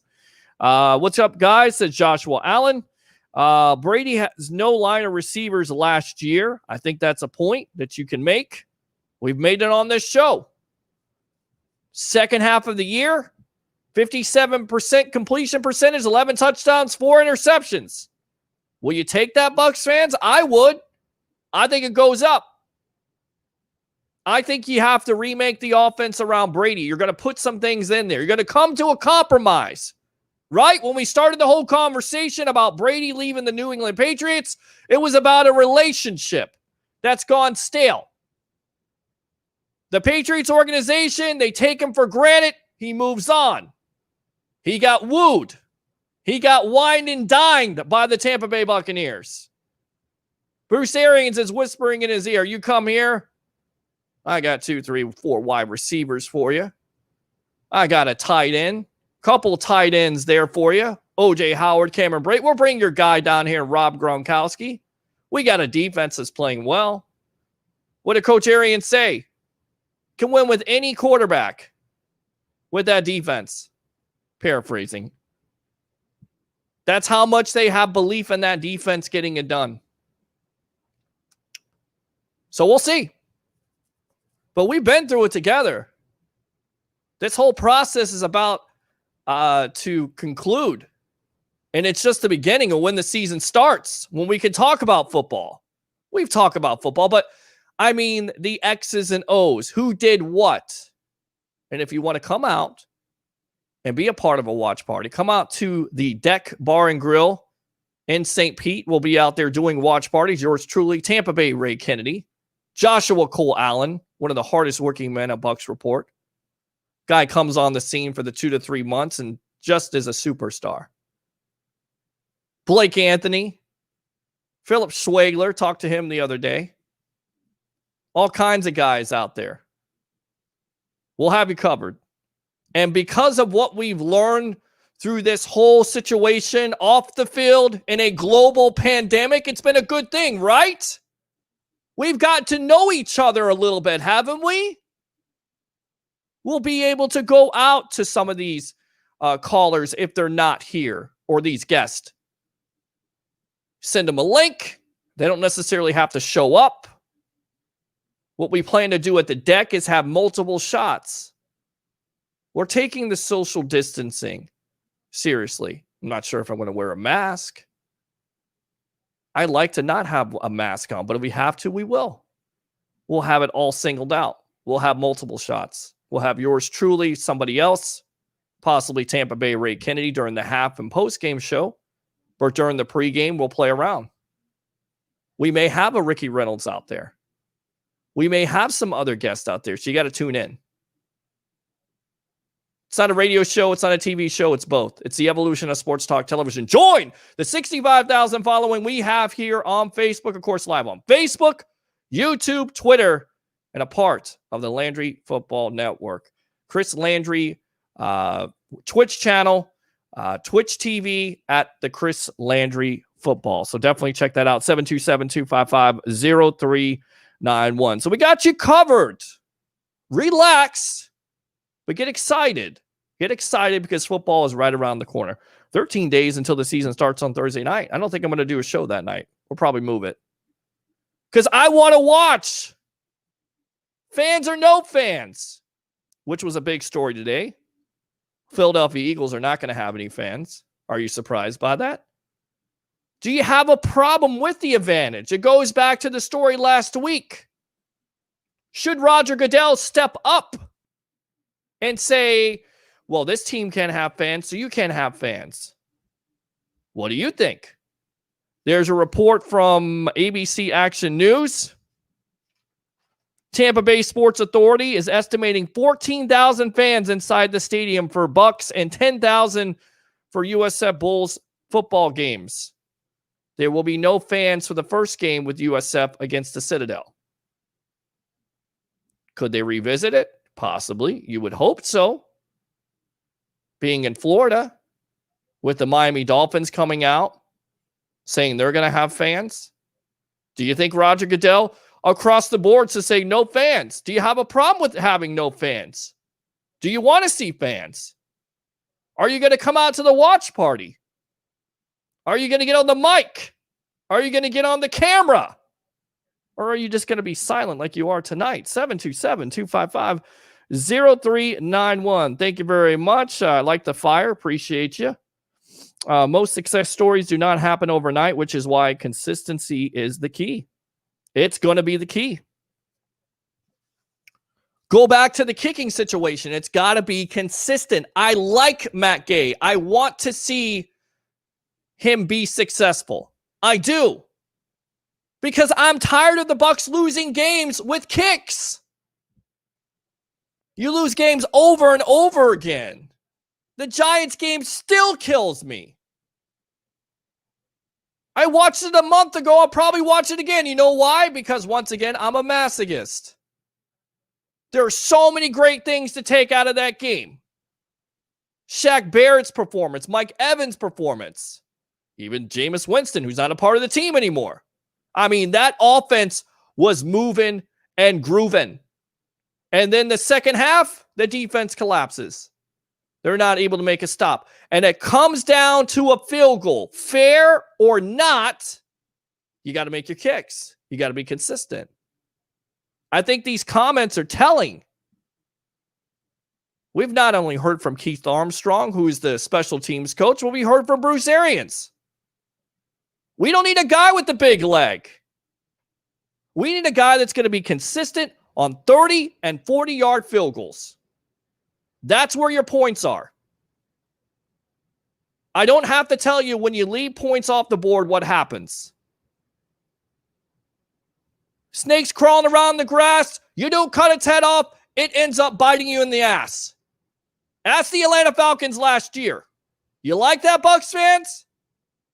You like missing field goals and giving Matt Ryan and Julio Jones and all their wide receivers opportunities to go down the field, tie it up, go to overtime, and then lose it? You like that? Keep on missing field goals. 727-255-0391, 727-255-0391. Got all the potential in the world.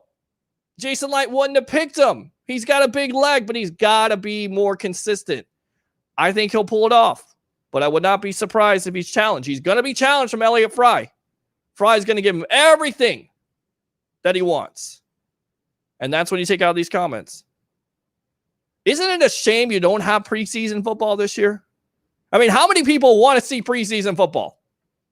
I mean, I never wanted to see preseason football in my life so bad. Never in my life. I just want to see this competition work out. I want to see these training camp battles. We can't see this. You can tweet about it all day long. I mean, it's like listening to a radio broadcast unless that radio broadcaster can storytell, like Gene Deckerhoff, right? He can tell a story. There's guys out there that can paint you that picture all day long. They can paint that picture, but you can't see it. You like to see it. You want to see it. I know there's been many years, I'm saying 4 preseason games? Damn. Let's get to the season. Now I'm like, after 2020, damn, I want to see preseason. So, all right, let's go out to the web heads here. The reason I don't play Madden anymore is because I gave my PlayStation to my nephews. Well, I tell you right now, you're a good man. I played my nephew in Madden. First game didn't turn out so well. Actually, I beat him the first game. Second game, he beat me. That's what happens when you get older. Kids start to grow up.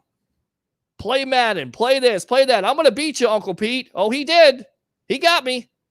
So good for you, man. Good stuff. Hopefully you can get a PlayStation back. Best virtual edits video. What's up? Eric Scott, Roger Goodell is not allowed to dictate whether each team can have fans or not. It's a state and team-wide thing. I agree. But it's not like the NFL and Roger Goodell hasn't stepped in it before, right? I mean, they step in it all the time.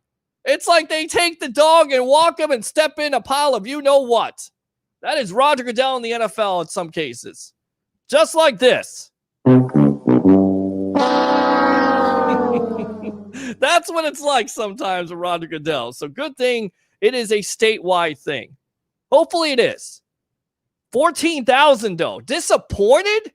Just a little bit. I get it. Fans get to go out there and watch them, but damn, 14,000? It could have been 64,000. All right, let's go out to the webheads here. Wholeheartedly agree with the kicking situation. We're talking about kickers. I mean, it's important.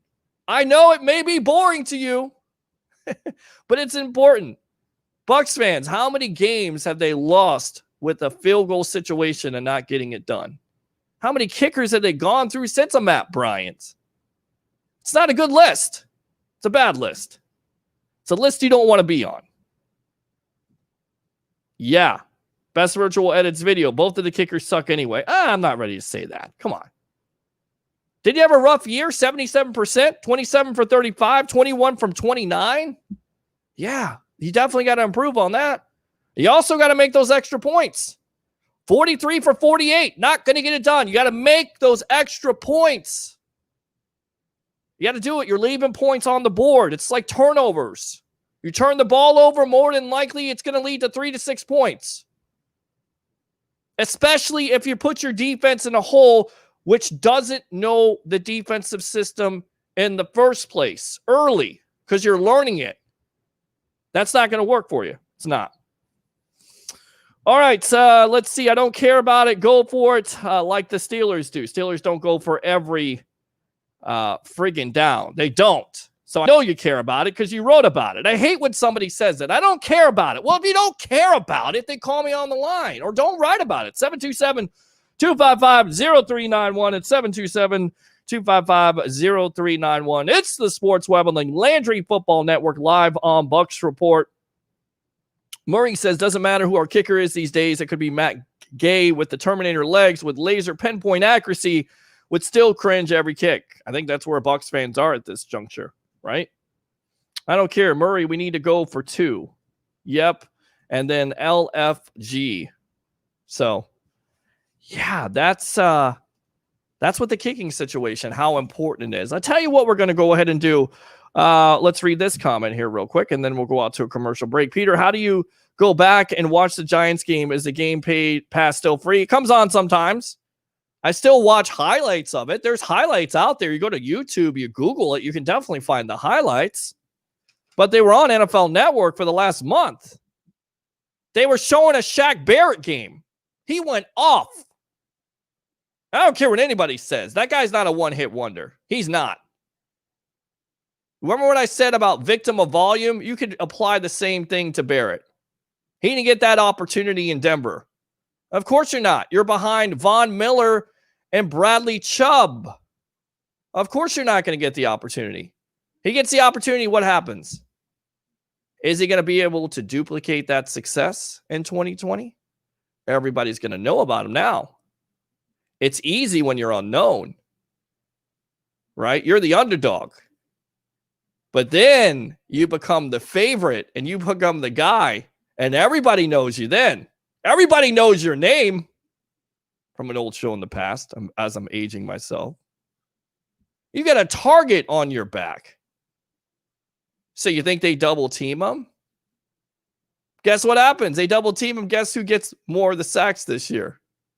JPP. Good luck. 727-255-0391. It's 727-255-0391. I tell you what, let's go out to this commercial break here from our sponsors, and then we'll come back, take your phone calls, and get some guests on to talk about what you want to talk about on the evolution of sports talk television. Enjoy.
To the evolution of sports talk television. Of course, mycannabiscard.com. Tell them the Sports Web Bucs Report and Peter Blake sent you. And the Deck Bar and Grill, as I've been going over, we start that on September 13th. But we will have a special edition of the Sports Web on Sunday about 2 o'clock, 2:30. We'll see what the start time is, but we're kind of testing some things out, see how you like it. And we'll get the opportunity to really come out there and show people what we have to do. Because we've done this before. We've done it before. Tampa Bay Ray Kennedy is tuned in. He knows. We've been together on this at Fergs. We knocked it out of the park. What do you think we could do this year? Oh, man, we got a lot of great things for you. So 727-255-0391 and 727-255-0391. Again, 16 days away from football season. I really like these comments from LaShawn McCoy. I don't know about you. I'm shocked. I really am. I'm surprised by a guy who, you know, by all accounts, has always had this attitude of possibly a diva, right? He's had some off-the-field stuff. He's always been somewhat productive. The last couple years, he's been injury-riddled. But he comes in here, he takes a lesser contract, and it certainly seems like he's the veteran leadership that running back room needs. And I like what he said about Ronald Jones.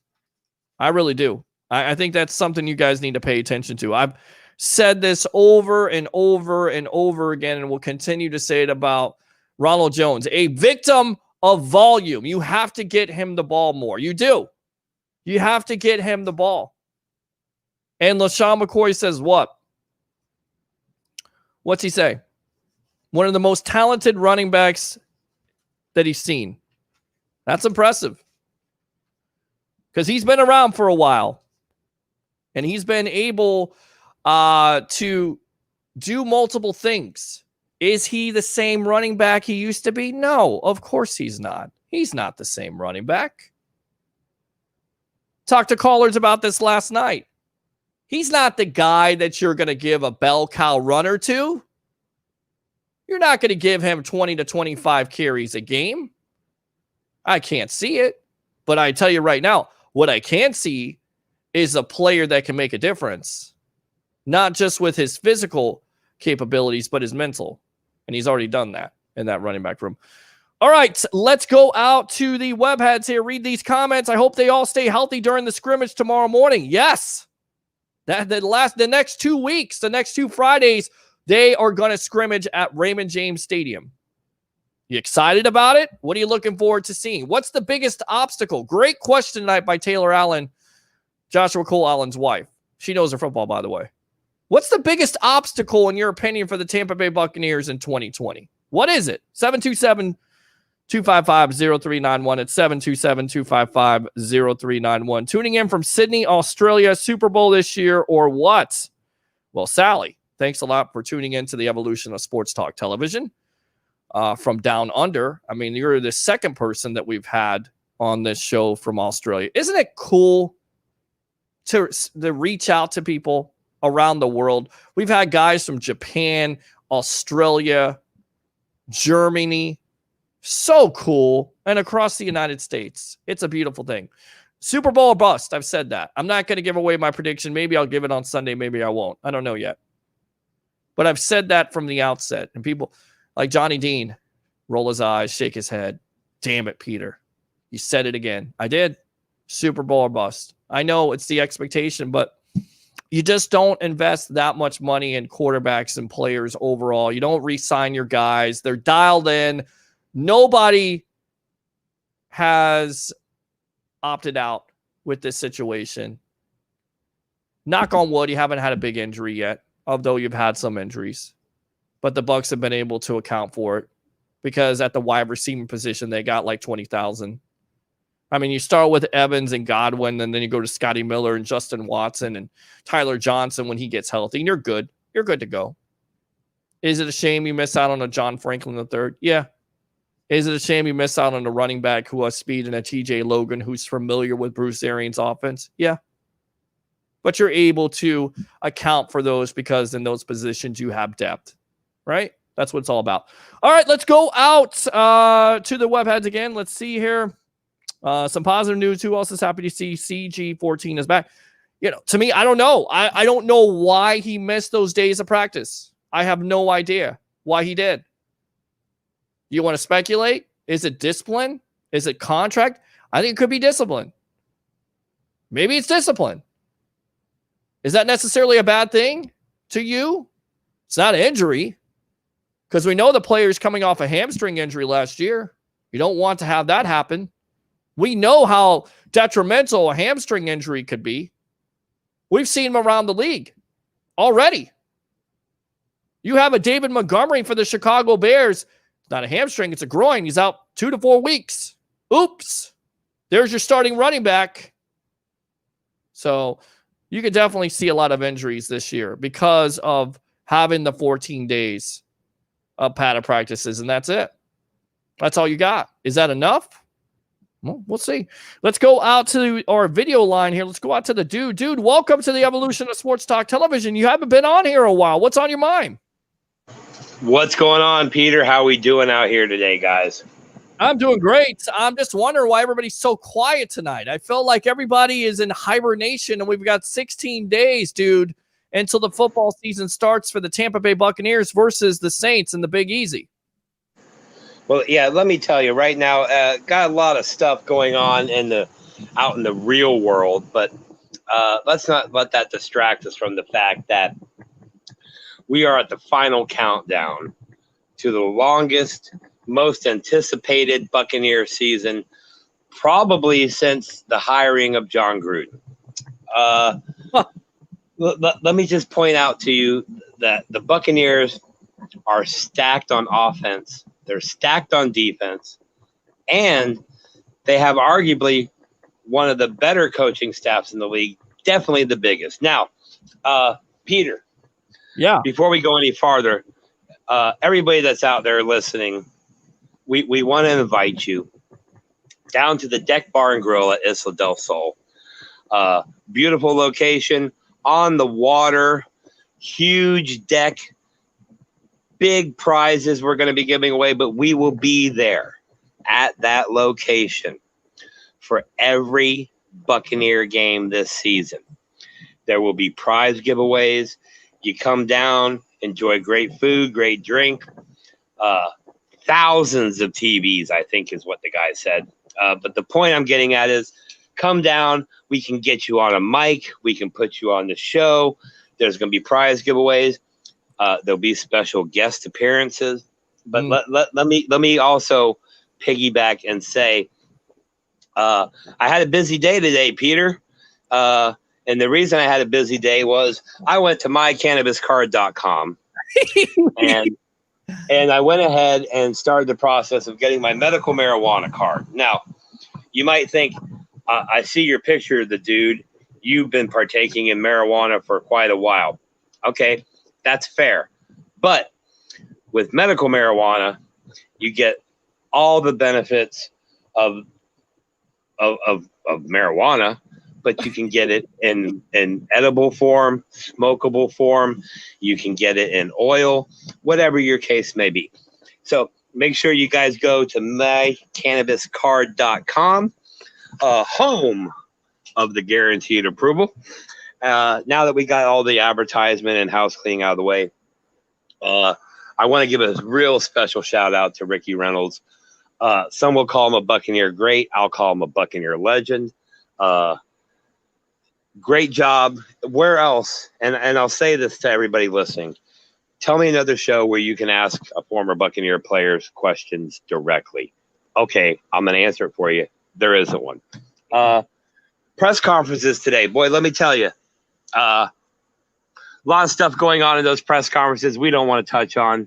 But there's some good stuff in there, and I know you talked about it earlier. But hey, ladies and gentlemen, boys and girls, children of all ages, for those of you who got the poo-poo face or were triggered when the Buccaneers signed running back LaShawn McCoy, he's washed up, he's 40 years old, he's not worth the money, he's a head case. Go back and watch these press conferences. Now, I know people can say one thing and do another, but listening to Sean McCoy talk about the leadership role that he's embracing, talk about how he's working with the younger running backs, how he's helping out Blaine Gabbert and some of the backup quarterbacks to see what Tom Brady sees, how he's working with Tom Brady. People can say what they want. Shady McCoy gained his reputation not off of falsehoods, but on his actions. But what we're seeing here is we're seeing the maturation, Leo word, very good, of a man who, by some cases, people made the case that he was all about himself for the majority of his career, and there's some validity to that. But what we see now in this version of LaShawn Shady McCoy is not really shady at all. It's a team player. It's a leader. Without going too deep into it, sounds like he's the voice in the locker room addressing all these social issues and looking to actually figure out a way to help the cause.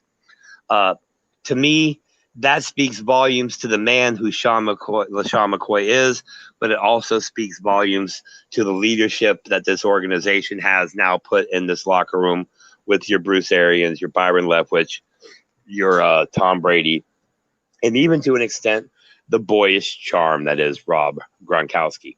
I want to say, Peter, we see you guys here 5 nights a week.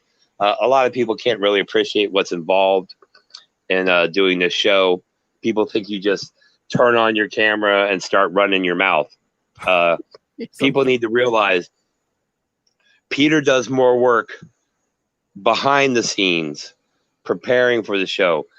Hold up your notes, Peter. He's got like 14 pages of notes. The guy puts in the work, and that's why you see the quality right here on the show. Now, before I get off, because I know we got a lobby full of guys who want to get on here and pontificate, Leo word, two times. Leo is striking fear in everybody tonight with that Leo word. That has become a thing here on the Evolution. It's definitely a thing. Before I get off here, I want to respond, and I know the management at Bucs Report has told people like yourself, Peter, like our Joshua Cole Allen, like our Blake Anthony, all the guys, we're not supposed to respond to trolls. And that's a good it's a good philosophy to have. But that's why you got the dude. The dude is here to set the record straight and to push back a little bit. So give me about 2 minutes and let me troll a troll. Mr. Art Matty, we saw your comment earlier.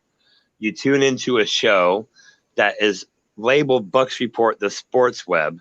It has in the caption what we're talking about. And you come on because you think you're the smartest guy on campus. And your comment was something to the effect of, what the hell is this? Hey, Art, you know what this is? Something you could never pull off in your wildest dreams, bro. That said, back to all the other idiots. Hey, look, stuff happened in the country that is affecting sports. Here at Bucs Report, we don't want to ignore it, but we don't want it to succumb and take over the show. What we want to do is provide a place where you can come and get stuff to talk about Buccaneers or NFL wise that doesn't have to do with that. And the reason is not because we don't want to deal with it. Not because we want to ignore it, not because we don't believe in what either side is saying. It's because if you go to Twitter or YouTube or Facebook or any platforms, any social media, any website, it's all they're talking about.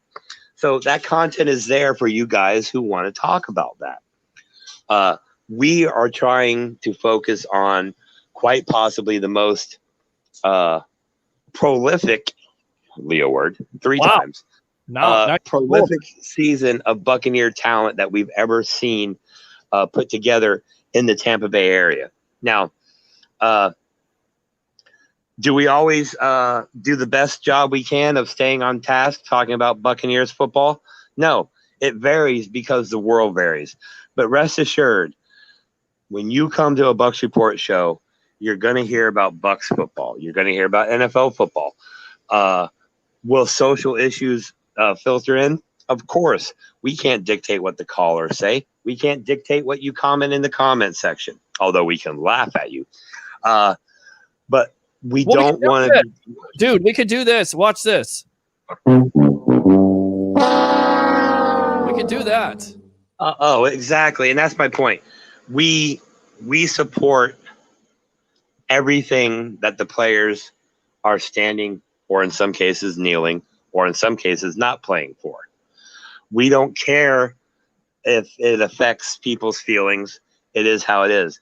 But we're not going to allow it to take over the platform. We want to become this place where people can come to get away from that. Now, we do have a couple of articles coming out that will address some of these issues in some ways. Please make sure you check them out. They'll be posted tomorrow. But let's get back to football because that's what this is all about. This is all about football. And I want to say this before I get off. Huge shout out to the Loose Cannons podcast. Stank Bastard, Poppy Latte, which his beard is glorious. Great job last night, guys. Hey, Stank Bastard. Okay, I know. Every time we say that name, Peter, you do like I do, and you chuckle a little bit. But the guy brings the content, brings the hot takes, does what most people are scared to do or say, and for that, we appreciate you. The rest of the guys at Bucs Report, Joshua Allen out there at the press conferences, Blake Anthony doing all the Madden stuff behind the scenes, and working on a couple other projects we'll get to later. The podcast network is booming. LandryFootball.com, the Deck Bar and Grill at Iso del Sol, MyCannabisCard.com, Auction of Champions. Where else can you find all that stuff, all those discounts and deals, and the best Bucs content? You can do it right here on Bucs Report. Now, Peter, go get those other guys in the lobby. The dude just got an email. My medical marijuana card has been approved by mycannabiscard.com. So the dude now is going to get on his 10-speed, and he's going to start now riding his bike up to the medical marijuana dispensary so he can be there when they open first thing in the morning. So Great job tonight, as always, Peter. Shout out to Ricky Reynolds again, man. Thank you so much. And gosh, what a phenomenal job. To everybody that behind the scenes doing the work, putting the grind in at Bucs Report, we all notice you. We all respect you. Peter Emming effing Blake comes out here every night, puts his schwantz on the table, and says, bring it and bring your passion. And the funny thing is, we still have yet to see anybody bring more passion than Peter. With that said, the dude is done for the night, but the dude will be back. And when the dude comes back, he's not bringing a sail. He's not bringing a bluster. He's bringing a pirate ship with cannons firing. Cue the music, cue the sound effect, and let's go out. Yeah, let's have a great night. Hey, Peter. Yes. Much respect, much love. Ray Kennedy or whoever else is coming on. Love you like a brother, hate you like a buddy. Do your thing, guys. Rock the house. Hey, if you're in the comment section and you got something to say, call in to the show and be heard. You won't be on hold for an hour. You won't get 10 seconds. We won't hang up on you unless your name is Will Man. But what we will do is give you a place to speak your mind. That said, the dude will abide and step aside. Greetings and saturations. And one more thing. Yes. Remember, don't let your meat loaf. All right, there you go. Open phone line 727-255-0391. It's 727-255-0391. Going into your third hour here of the evolution of sports talk television. We'll get out of here before midnight. So like I said, get on the phone lines. Give me your expectations. Give me your record. I know we've heard it before, but we always want to hear from you guys. Whatever you have to say tonight, comment about Ricky Reynolds, TJ Pittenger, college football. The expectations of this year, Diana Rossini, her expectations, I still have not gotten over that. Can somebody explain to me how a team that is 7-9 last year with a quarterback, albeit who's thrown for over 5,000 yards and over 30 touchdowns, but 30 interceptions, that went 7-9, with a quarterback that's the greatest of all time, who only threw 8 interceptions and has had more weapons at his disposal ever, and they don't make the playoffs? 727-255-0391. It's 727-255-0391. Let's go out to the webheads, and then we will get on one of the other hardest working guys in this business for us on Bucs Report. That be Mr. Rick Hughes from the cheap seat. So let's go. My prediction, or Pete's prediction, is 11-5. Good stuff. I say potentially personal. Possible. The dude abides. He does. The dude abides again. Absolutely. Dylan says, going to the scrimmage at Best Virtual Edits Video. Best Virtual Edits Video says, nah, he's quiet tonight. No LeBron Jordan talk tonight. Another great show. Thank you very much, Mr. Yaj. As I believe we've got Ron in there watching. So thanks a lot, Ron. We had Tampa Bay Ray Kennedy. I don't know what happened to you, Tampa Bay Ray Kennedy, my long lost buddy, my co-host, who will be joining me here in the next couple of days at the Deck Isla del Sol. So laugh out loud. Let's see here. Less than 1/3 of the interceptions with a lot less talent. Exactly. Laugh out loud. I get it. I've heard it before and I've seen it before. We've talked about it before with the expectations, and we'll continue to talk about it. We are only 16 days away. Once the clock strikes midnight, we'll be 15 days away. That's how I look at it. And then you got Friday. And then Friday's a breeze, right? Payday, baby. All right, let's go out to Rick Hughes from the cheap seats. Welcome to the Evolution, buddy. How you doing tonight? Good, man. How are you? I'm doing good. We just got, done interviewing Ricky Reynolds the first hour. We had TJ Pittenger on. He was talking about kicking. We've been talking about kicking, and I look at the comments, and you mentioned this, and I kind of said, you can work on the kicking. Kicking is good. It's okay. But it's not. I mean, it hasn't been for this team. It's lost them games, and it certainly seems like, once again, just following up from last night, we have a kicking competition these comments from Keith Armstrong, it's all about consistency. And that's what you hear from this statement that he makes in his presser. Consistency, consistency, consistency, which, by the way, is your middle name, Mr. Rick Hughes. Well, to me, it makes me laugh when I think about the fact that, there were two very clear games that were lost last year, and people blew it off. And everybody's excited about this season. So everybody's thinking Super Bowl or bust. And I'm like, you haven't even won a playoff game. You haven't made it to the playoffs yet. So that's why you look at things like the kicking game and you go, that better be better. There better be improvements there, because 2 losses, that's a big deal. And you just can't put yourself in that position repeatedly and think that there's going to be right now we have no reason to think the problems are solved. Now, if they were coming out and saying, oh, Matt Gay looks great, everything looks fine, we're going to be fine at kicker, well, then, I'd have some confidence. But that's not what you're hearing. So, yeah, I'm concerned about that. It's part of the deal, though, I guess. That's they've got to improve in that area. It just seems like you could go to there are so many colleges, there are so many places everywhere where you've got kickers who should be able to kick consistently within 45 yards. Why can't this team find a kicker who can be consistent within 45 and then occasionally hit the bigger ones?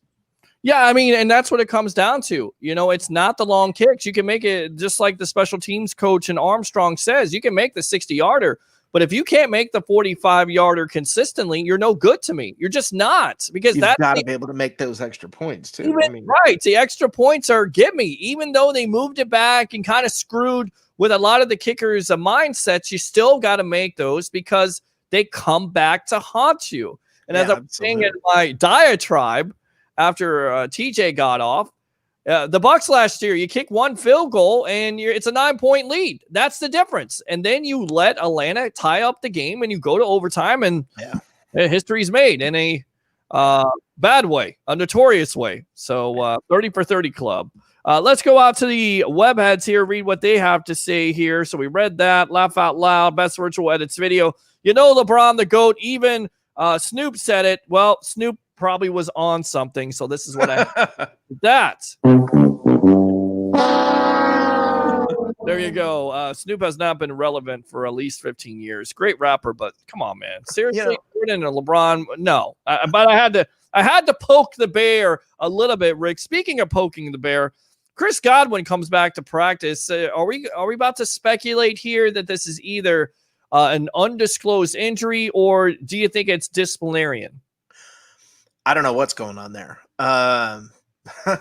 It could be maybe there was someone around him that was COVID, that had COVID.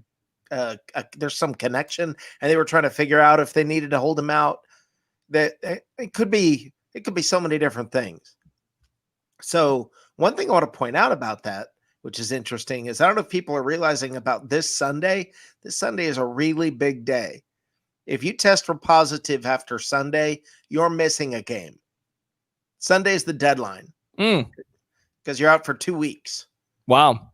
Yeah. So it's they better be they'd better not be out partying, not having a good time or anything. Sunday is D-Day, and I don't know what's going on with Chris Godwin. I don't know if there's family issues. There are 50 things that could be going on. I just find it odd when it was addressed. It's like a surly tone, which Bruce Arians is known for. It's for me to know and for you not to find out. It's like that's what makes me think it might be COVID, because they're not allowed to talk about it. But they wouldn't they announce it? Wouldn't there be some announcement from? No, they're not allowed to announce it. But they're not allowed to. The league cannot say if you're out for any COVID related reasons. They are legally not allowed to say anything. It's part of the HEPA laws and all that. They're not allowed to say it. So what I wonder is if they weren't trying to figure out. I don't know anything. I've not heard anything. I got no whispers from any inside sources. No word on the street, huh? No. I just wonder if they weren't trying to figure out. Do they have? Maybe he went out. Maybe he went out one night, partied. They found out about it, and then we're trying to figure out what do we do with him. It could be there could be a lot of things that had happened. Sure. So I don't know the answer. It's disturbing, but if the biggest problem that the Buccaneers are dealing with is that, this has been a great offseason. I mean, yeah. I mean, it's our, if the biggest challenge is, gosh, our one guy missed a couple of days of camp. One of the starters missed a couple of days of camp. That's not so bad. So I don't know. This team is whatever. I don't know. I don't know what happened to their karma. I don't know who killed a chicken, a goat. I don't know who did what. They did voodoo. That's what they did. Went down to New Orleans and got a voodoo priestess. They did some sort of. I have no idea, but something's happened with this team. I mean, it's from having so many things go so wrong for so many years, crazy things, things you couldn't imagine. Snake bit. I remember listening to a preseason game with Gene Deckerhoff and Jesse the Body Ventura, which, by the way, look this up, kids. He only did it 1 year, but a great color commentator with him and Gene. Good stuff. But I remember the preseason game with the Indianapolis Colts, and I remember Gene saying snake bitten. That's how I feel like the kicking situation has been. And some of the off seasons, who could forget 2017? I feel bad for those people in Louisiana because they got absolutely killed. Not killed. Maybe that's not a good word. Throttled by that hurricane. Hammered. Hammered. Yeah, hammered. I've lost for words tonight because it's 16 days from the start. I know. But you kind of wonder, is there going to be some delay? There hasn't been any damage that's been reported in New Orleans for that to happen. But you remember 2017, everybody was kind of freaking out because the expectations were so high that year for the Bucs. They were going into Hard Knocks, and then here comes Hurricane Irma, and it's like, man, all this stuff is screwed up. Nothing like that has happened, knock on wood. Hopefully it doesn't, because I know it's 2020. Right. New Orleans is having little issues. Oh, New Orleans is having little problems, right? So, I mean, I guess it happens to every team every now and again, but it just seems like for decades it's happened to the Bucs every year. There's been something. Now, some of it is obviously their own making. I'm not talking hurricanes. I'm talking MRSA or whatever, whatever Greg Schiano was doing that week, whatever he's causing that week. Toes on the line. Toes on the line. There were so many different things. Horrible. But it just seems like, I'm going to say it again. Just because I like saying it and it's hard to process, I still have a hard time really processing. Tom Brady is the Buccaneers quarterback. Rob Gronkowski is one of the tight ends. I mean, what happened? I don't know what kind of crazy good juju karma stuff they got going on, but something happened. Yes. Something happened. Yeah. I mean, I don't know. The Glazers donated to the right charity or something, but something happened. Be careful. You were trying to say they sold their soul or something like that. I'm not saying that. You said it. Well, 727-255-0391 and 727-255-0391. I remember so many years listening to radio, and people would come out with these moronic suggestions that basically Doug Williams put a curse on the Tampa Bay Buccaneers as an organization because they got rid of them. So every quarterback stunk. And you kind of believe it. I mean, it's kind of like the curse with the Boston Red Sox for so many years. I know we've got some people from some sports fans from Boston with the Red Sox for so many years, and they exercise that curse, and you feel like that weight of your chest. The Cubs, same thing. Do I believe in curses? I don't know. Come on. I'm gonna be superstitious. I'm a sports fan. I'm a superstitious sports fan, and I feel like, look, if I'm not out at the watch party at the deck and I'm not doing a broadcast, most likely the Bucs are going to lose. So I from here on out, if the Bucs lose and I'm not there, then you know why. If I'm there and they win, you can put it on me. How about that? I'm not a believer in curses. I believe you do if everybody shows up and does their job, you'll win. Do your job. I mean, it's New England. If anybody should be cursed, it would be them, and they haven't been. Oh, they're never cursed. So, I mean, they go through so much scandals, from Robert Kraft to the Flakegate to Spygate. Hell, they might as well have Watergate. They have so many freaking gates there. Spygate 2. by game 2, Cincinnati Bengals situation, but they come out smelling like a fresh red rose all the time. And it goes back to what you say. It's not about superstition or whatever else. It's about guys coming together, being dialed in. And, the whole LFG, that's what it's about with the Patriots. That's what it's become with the Tampa Bay Buccaneers. 727-255-0391. It's 727-255-0391. It's the evolution of Sports Talk Television. It's the Sports Web. I'm your host, Peter Blake, along with Mr. Rick Hughes from the Cheap Seats. Go ahead and tell us about this show you're debuting on September 13th. I know it's a floating time because I believe because right now, the phone line is dead. It's just completely dead. It's almost Where is everybody? Verizon has turned off my phone. Right. I'm checking right now. Did I pay my phone bill? I think I did because it's still on, yet nobody's calling. But I believe in that post-game edition, whether they win or lose, Bucs fans will come out in droves. And keep in mind, this is a cell phone, so I may have to put you on hold, but I got 5 lines for you to get on. Rick Hughes, tell them about Cheap Seats and all about this show you got debuting all right, September 13th. All right, Sunday nights, we're going to get together and watch some football. We're going to talk some football. We're going to have a good time.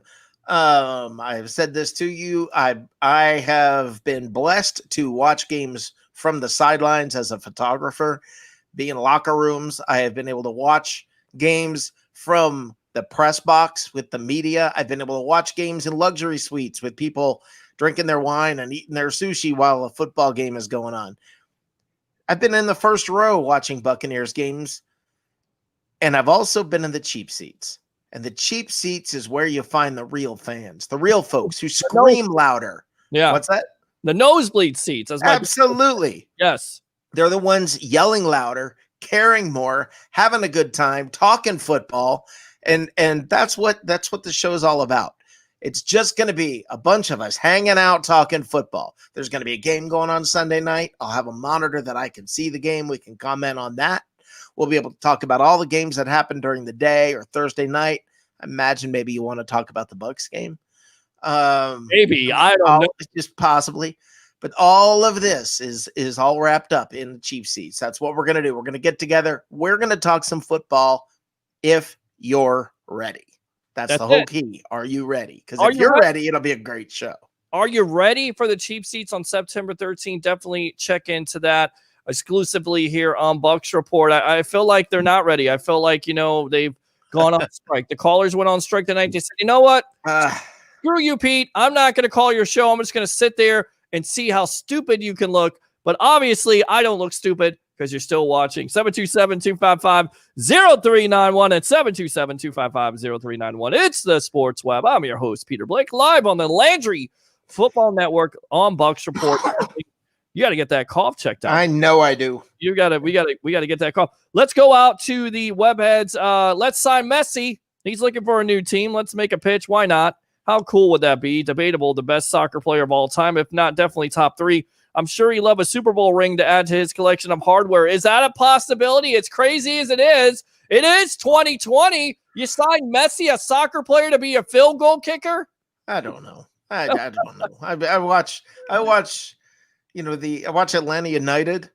I watch a little bit of Orlando City, but that's really kind of you've just exhausted my soccer knowledge. Well, I'll tell you right now, if we start talking soccer on this show, I'm freaking out of here. I'm telling you right now. That's one thing I really don't talk about. The last time I remember a soccer player kicking was from a movie, Unnecessary Roughness, with Kathy Ireland. Remember that? All right, let's go out to the phone line. Fondly. Yes, very much so. And the quarterback's name was Paul Blake, who was played by Scott Bakula of Quantum Leap. Go ahead. You're on with yours truly, along with Mr. Rick Hughes from the Cheap Seats. What's on your mind? Damn, this isn't Domino's. Wrong number. No, it's not Domino's. What are you ordering a pizza for? Dude, what is it, Joshua Cole Allen? Hey guys, what's going on tonight? Ordering a pizza on apparently he's not dressed or he'd be on camera. First and foremost, you got the wrong pizza outlet. We've talked about this, my friend. It's no. Hungry Howie's or Bucs. Okay, we've been talking about food all night long. You cannot come on this show and say Domino's and get away with it. But I will give you a pass. Domino's is at least better than some pizza outlets out there. Nick, snobby way of having, oh, you can't have pizza unless you go to Connecticut. Listen, man, I've had the pizza in Connecticut that he's talking about, and he's right. It's not close.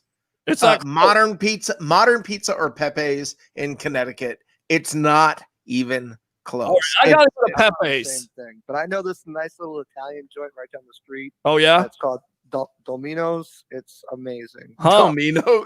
Domino's. That's what it's called? You're a jerk. That's not the right name at all. I know you're screwing around with me, and for that, you get this. That's what you get.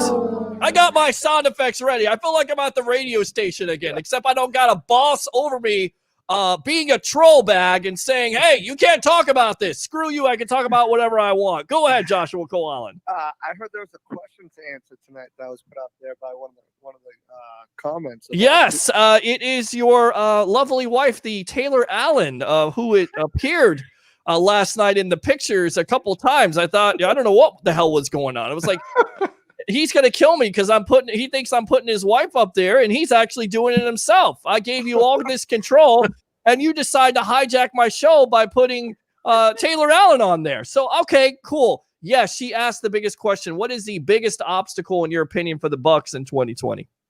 I just think as of right now, going into the season, is going to be lack of time, lack of reps, lack of chemistry.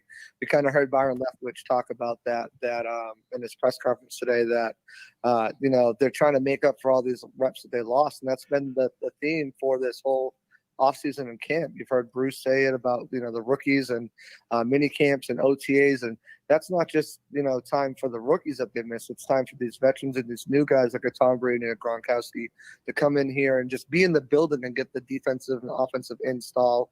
And so far, so good. Everything sounds great from my eyes. It looked great, but we won't really know until they put pads on. Right now, everything's paper soldiers with this team. They've looked good in practice, but again, they're not toy soldiers, are they? They're not falling down like toy soldiers? Toy soldiers. Jeez, I knew you were going to sing. I knew it. You're the rapper guy. You're the singer guy. We're on with Joshua Cole Allen, our correspondent. He's saying paper soldiers. You're exactly right. It's all on paper right now. What else did you get out of the Leftwich presser today?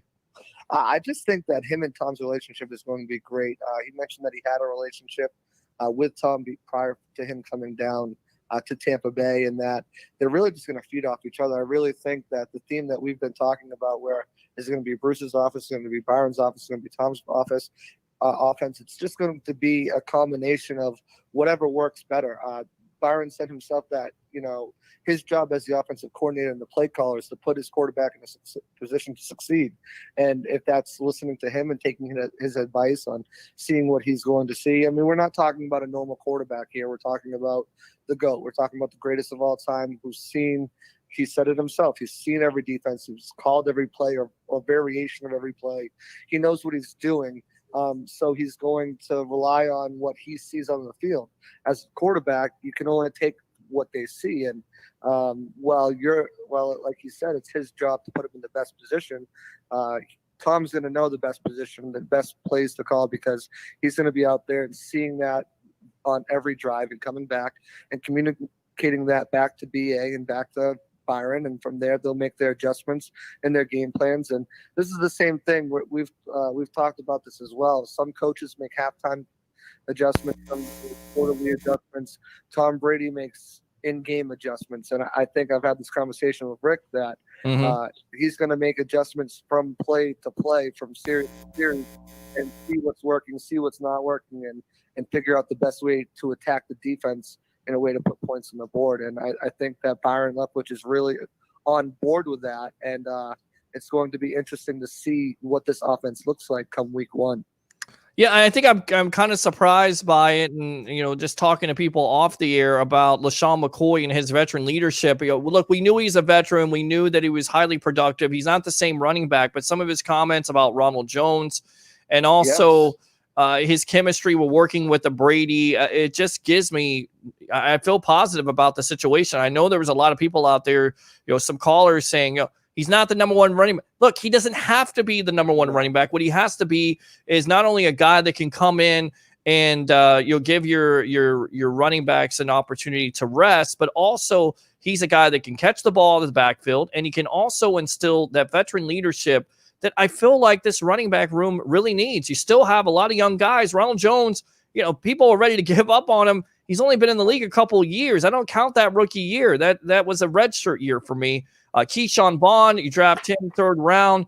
You have Dare, who's relatively young, so you need a veteran leader, and you got that in McCoy, and I think that's been a shocking thing. What do you think? Yeah, and one of the biggest things that I took away from, LaShawn McCoy talking about Ronald Jones was he called him one of the most talented young backs he's seen in a long time. That's very strong praise, and there's multiple ways that he could have phrased that to say, he's looked really good, he's learning still, or he's picking up what he needs to. He called him one of the most young, talented backs that he's seen in a long time.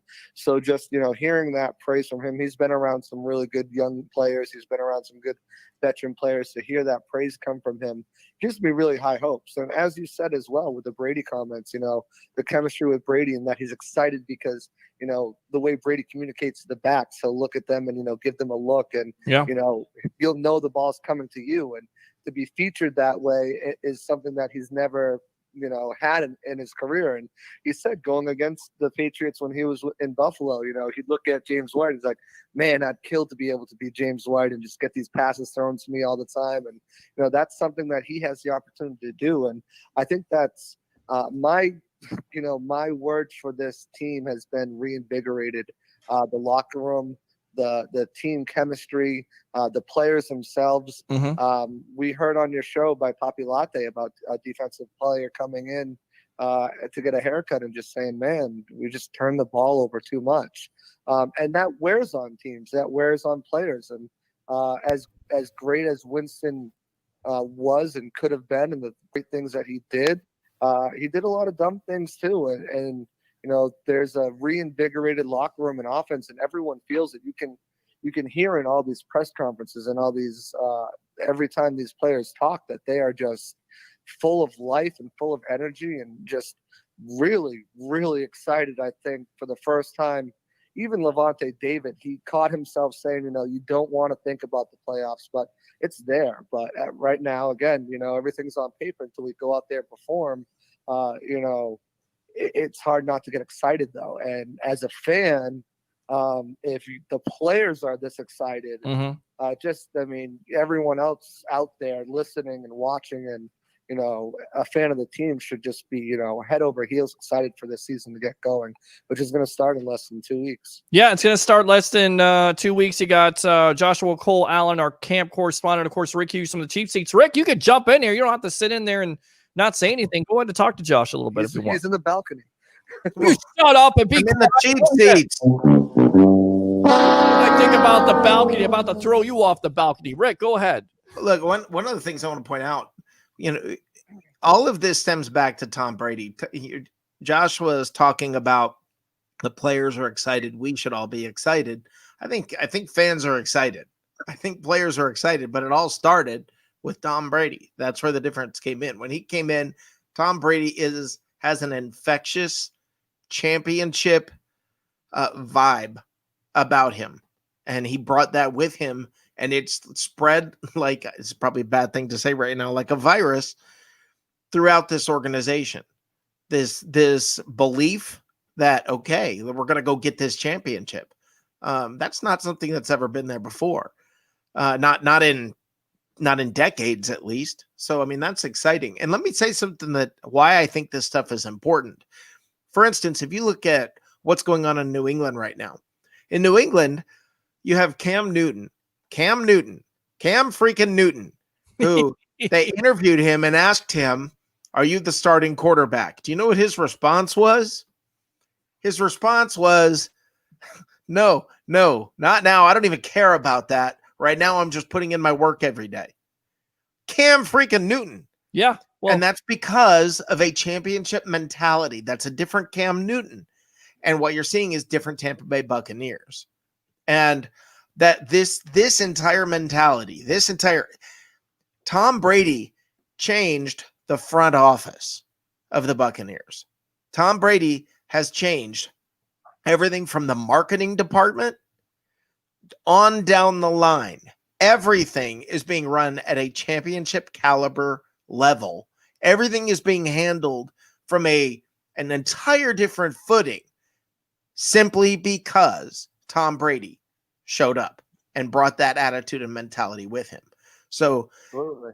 I mean, this is not just, okay, Tom Brady's here and now the hopes are up high by the fans, which they are. I'm saying from the top down, from ownership, through marketing, through, I mean, every step of the organization from top to bottom, everybody expects excellence. When was the last time that happened in Tampa? This is fun. This is exciting. Yeah, it is. It really is exciting. I tell you right now, though, it's kind of disappointing. This report from ABC Action News, the Tampa Bay Sports Authority, is estimating 14,000 fans inside the stadium for Bucs games, 10,000 for USF. Of course, USF is playing the Citadel, so they're not going to have any fans, but they may revisit that. I mean, do you think they could increase that eventually, or do you think, Josh, they stick with that 14,000? As of right now, I think that's safe to say that they're going to stick with that. If you look at it, it is 1,000 fans more than what Miami's bringing in. They're only bringing in 13,000. The real question is, obviously, what happens as we progress towards December? We heard that benchmark is they want to try to get vaccine out by December, late fall. If something like that does happen, could they increase it? Possibly, but I think once they put this benchmark out of how many fans they're going to have, and I think they kind of stick with that throughout the season, just for the sake of selling tickets and stuff like that.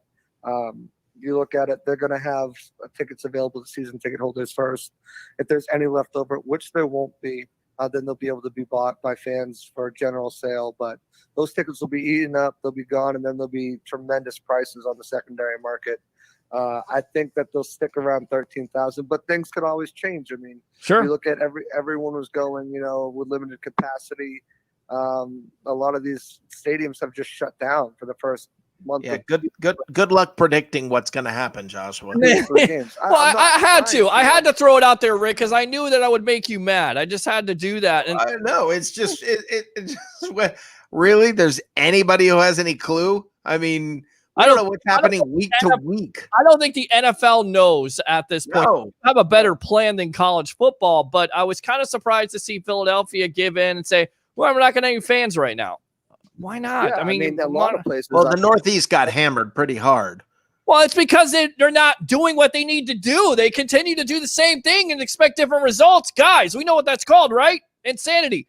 Josh, let me ask you this, and then I'll get you out of here because I know it's a late night. And once again, thanks to your significant other, Miss Taylor Allen, who has been killing it tonight with some of her comments. Man, you did good there.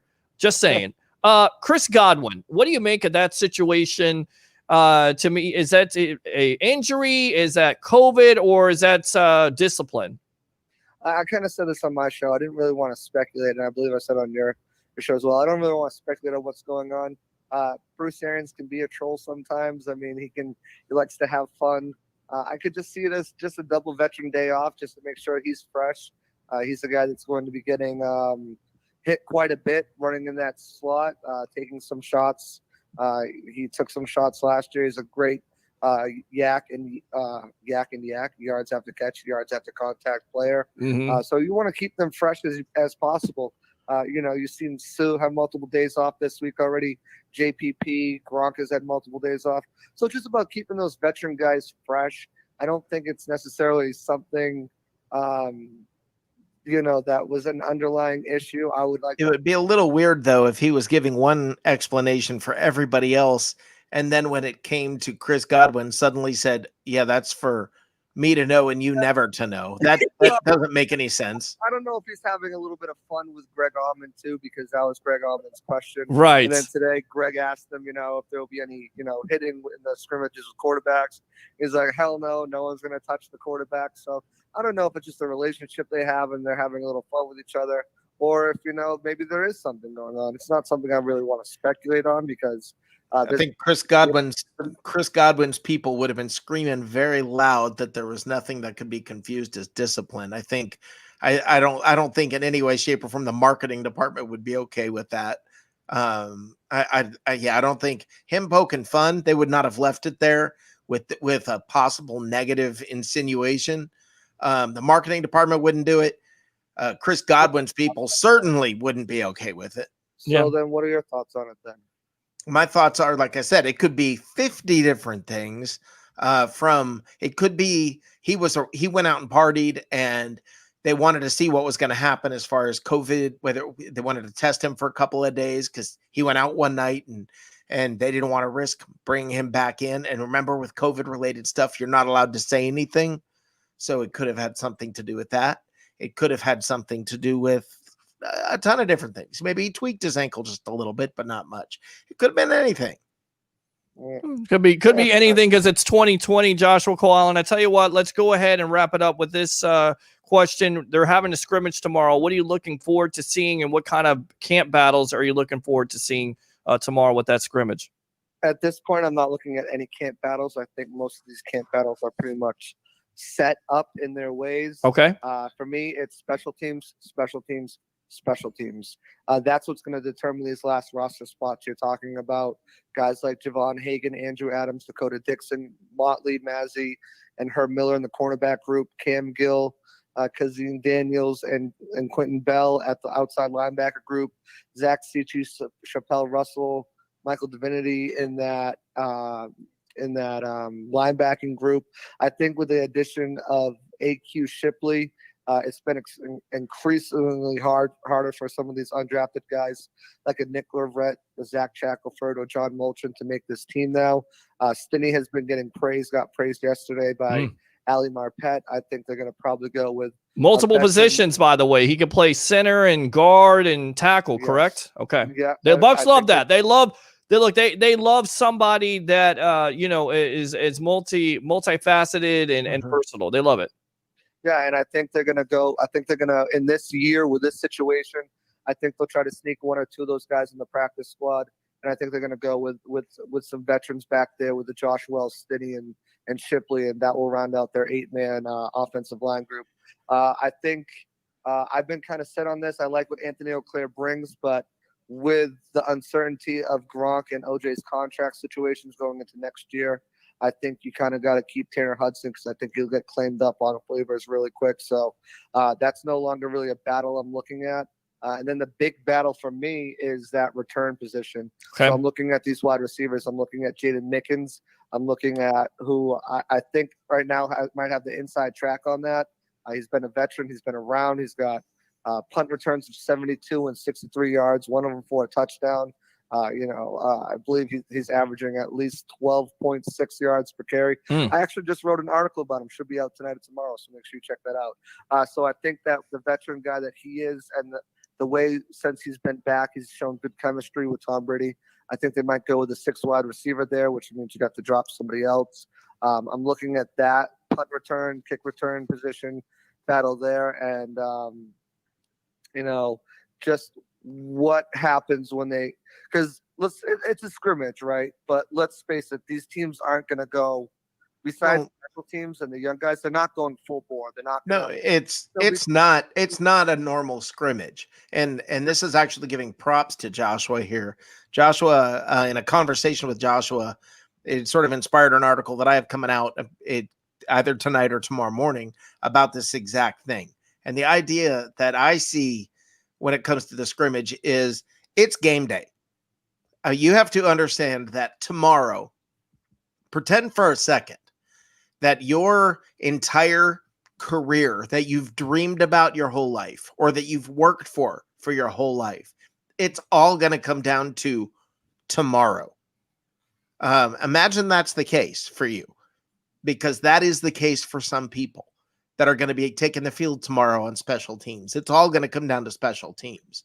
Exactly. Yep. And I think it comes down to the kicking battle. I think that's where a lot of the eyes are going to be. As crazy as it sounds, it looks like we have a kicking competition here with Elliott Fry and Matt Gay. Yeah. But even if you're the second, Bruce Arians said, even if you're the second best cornerback on the team, if the guy that's third best is great on special teams, he's taking your job. That's it. So how you perform tomorrow on special teams is going to be the difference in whether your lifelong dream happens or not.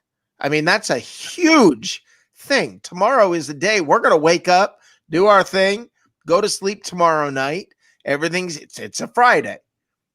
For these people, it's the day that their entire life, their entire dream career-wise comes down to.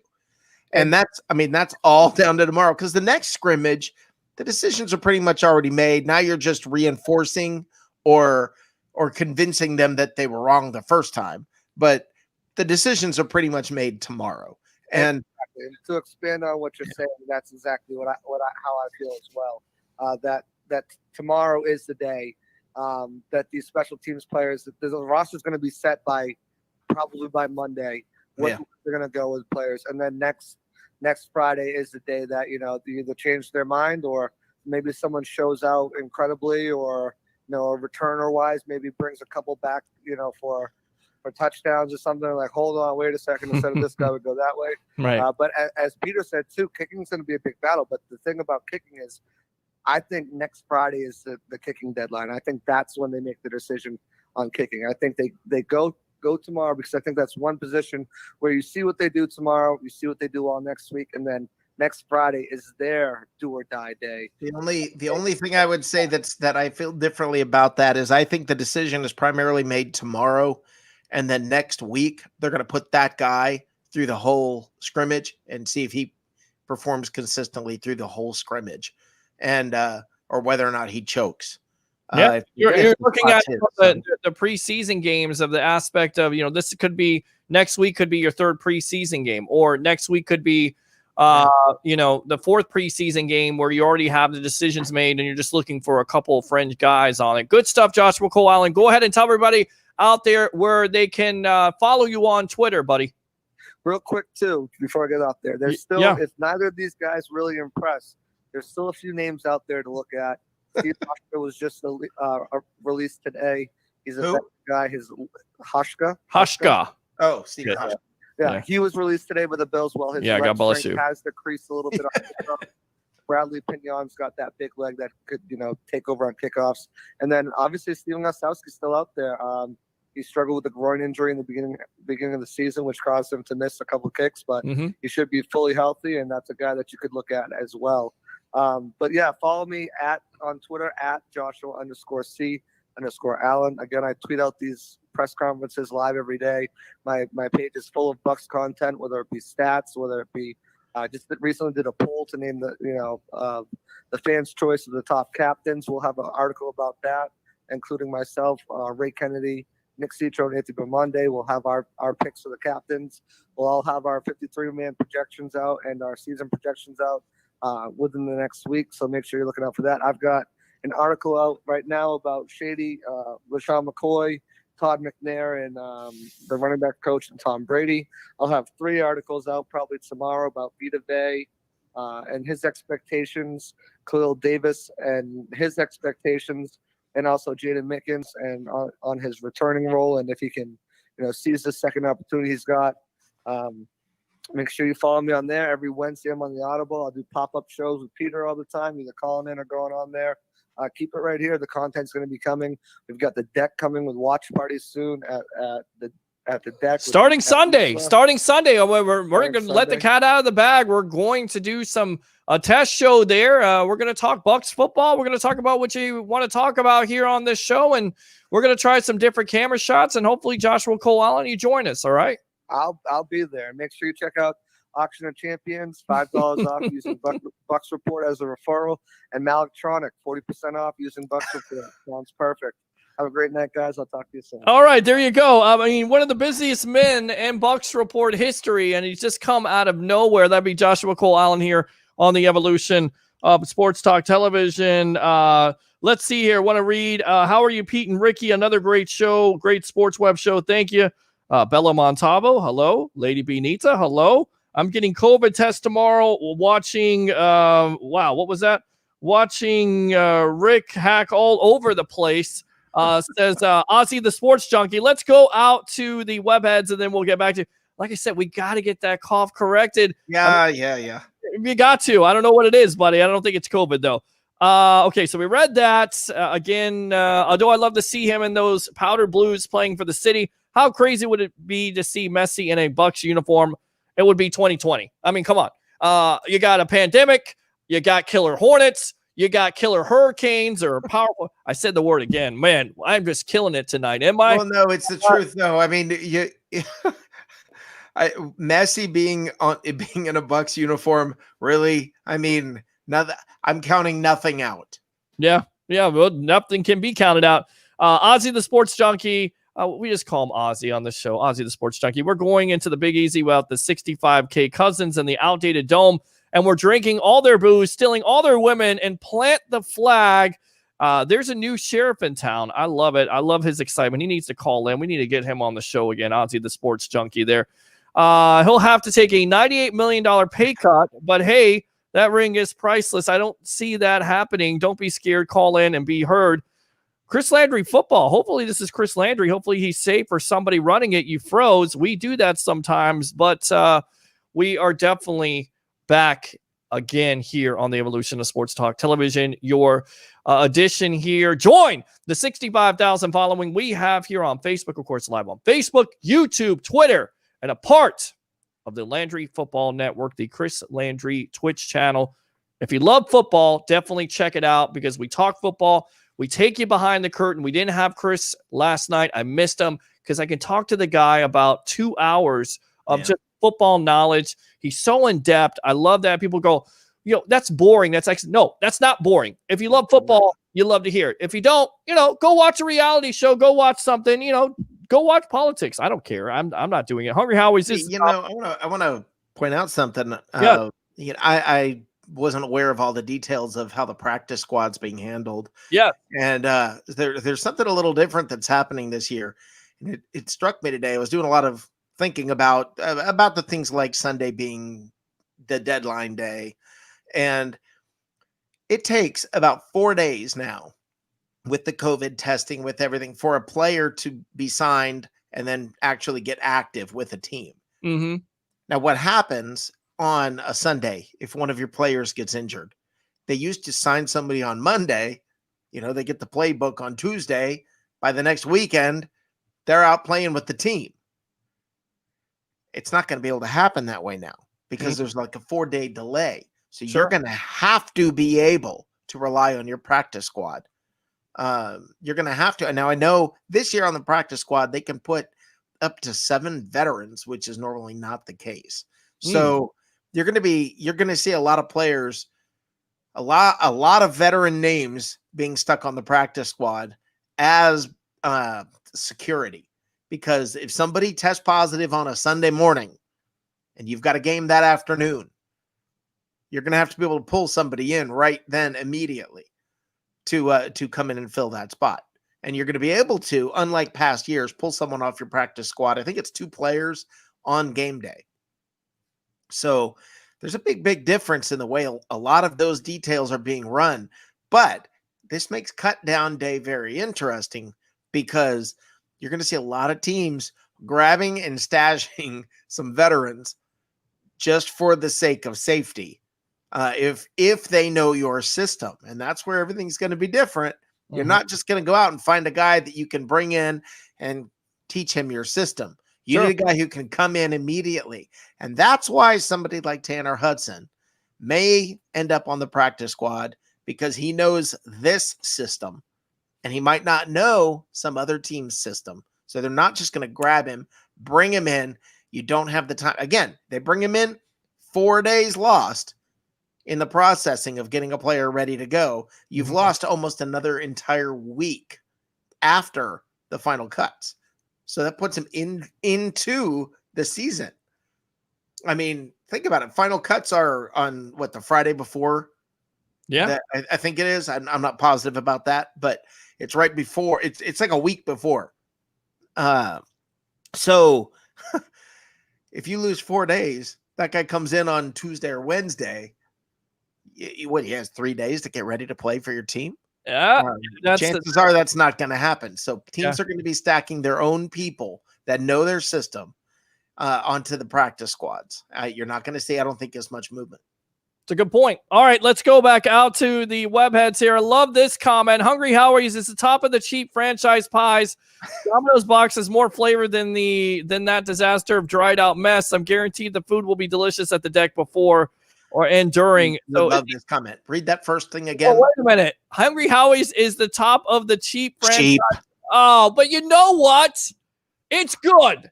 Okay? Now you pissed me off. Now that's what you get. I'm just saying. All right. And if we get a That's like saying I'm driving a really nice Yugo. You shut up and be quiet. Let's see here. Best virtual edits video. J. Cole is talking. Pay attention. We all pay attention to Mr. Joshua Cole Allen. What's that sound, Peter? That is The Price is Right, or in this case, The Price is Wrong. There you go. That's what you get here. And after we break the punk Sean Payton and the Saints second beat down later in Tampa. Love it. Sheesh. Laugh out loud. Championship vibe. Laugh out loud, says Dylan Casey. Good stuff there. Let's go out here. Jameis had that too. Okay. What? Didn't know you all hated soccer that much. Sheesh. I like sports. Look, I was just joking around. We don't talk soccer on the show, but I'm not going to kill you if you do. I just don't know that much about it. Now, can I do some research?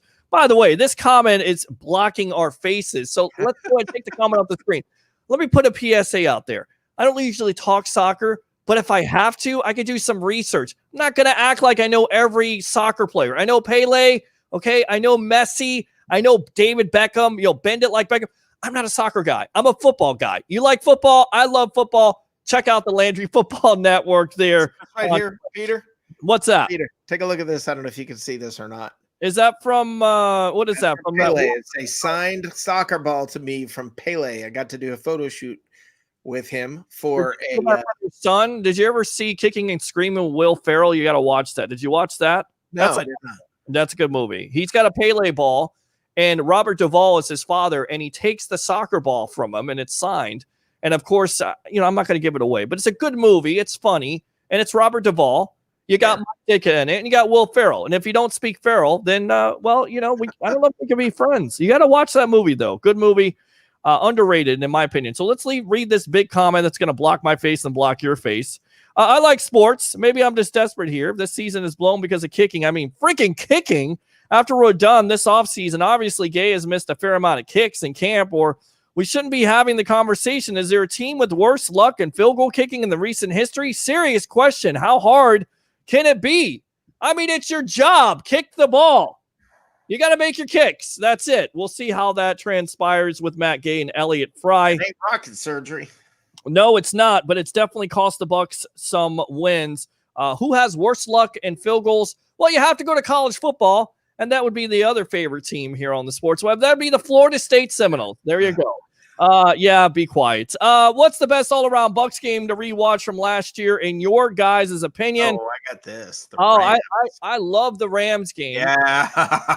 Because it's everything there. I mean, the Bucs get out to a big lead, and then they blow it. Then they come back and they secure it with a great play by Sue, who, by the way, made more plays last year than Gerald McCoy did in his whole career. Just got to put it out there. I don't care what you guys think. He was awesome. Ndamukong Suh has 3 touchdowns in his career, right? I mean, he had 2 last year for the Buccaneers. Right. Gerald McCoy has 0.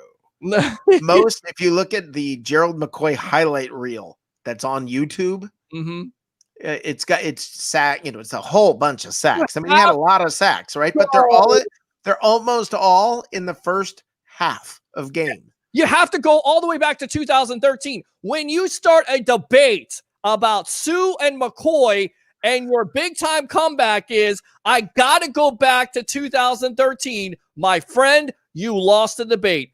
You brought basically a knife to a gunfight. And if you know that line from the famous rapper, then you know you speak in my language too. All right, let's go to Eric Scott. So I say that would be the game. Peter loves cheap everything. Blake Anthony, for that, you get this. Not true, because I'm not good with my money because I spend it so much. And tomorrow night I will be making a trip to Sam Ash Music, getting one of these other mics, getting some mixers, you jerk, so we can do that watch party on Sunday. Love you, Blake Anthony. Sports Talk 49, Tuesdays at 3:30, exclusively here on Bucs Report. Rick Hughes, get out of here. Let me get you out of here. Go ahead and promote your new show. Promote yourself. I keep on saying, get out of here. Don't get out of here. Just promote yourself, and then we can get you out of here. All right, I'll get out of here. Just September 13th, after the post-game show, just come hang out and talk football with me. That's it. Just come hang out and talk some football with me in the cheap seats. We're going to have a great time. We'll see you then. If you want to know where to reach me, how to follow me on Twitter, how to follow me on Facebook, go to www.cheapseats.live, not .com, .live. And all my links and everything are there. All right. So there you go. Good stuff, Rick Hughes. Thanks a lot for your Peter, time. thank you. Have a great night, brother. Yes. Take care of that cough, please. All right. Don't cough on anybody. Oh, you shut up. All right. See you later. There you go. Mr. Rick Hughes from the Cheap Seats. Check his new show out September 13th after the post-game edition of the Sports Web, live at the deck of Isla del Sol out in St. Pete. We will have it all for you. You think that the pandemic is going to stop this, but nothing stops the evolution of Sports Talk Television. Join the 65,000 following we have here on Facebook, of course, live on Facebook, YouTube, Twitter, and a part of the Landry Football Network early on this Friday morning. You guys ready? It's payday. We got 15 days. 15. 5, 5, 5. Bring your passion. Bring your excitement. Just don't bring any nonsense. I'm your host, Peter Blake, and I'll see you tomorrow night on the evolution of Sports Talk Television. Have a good night.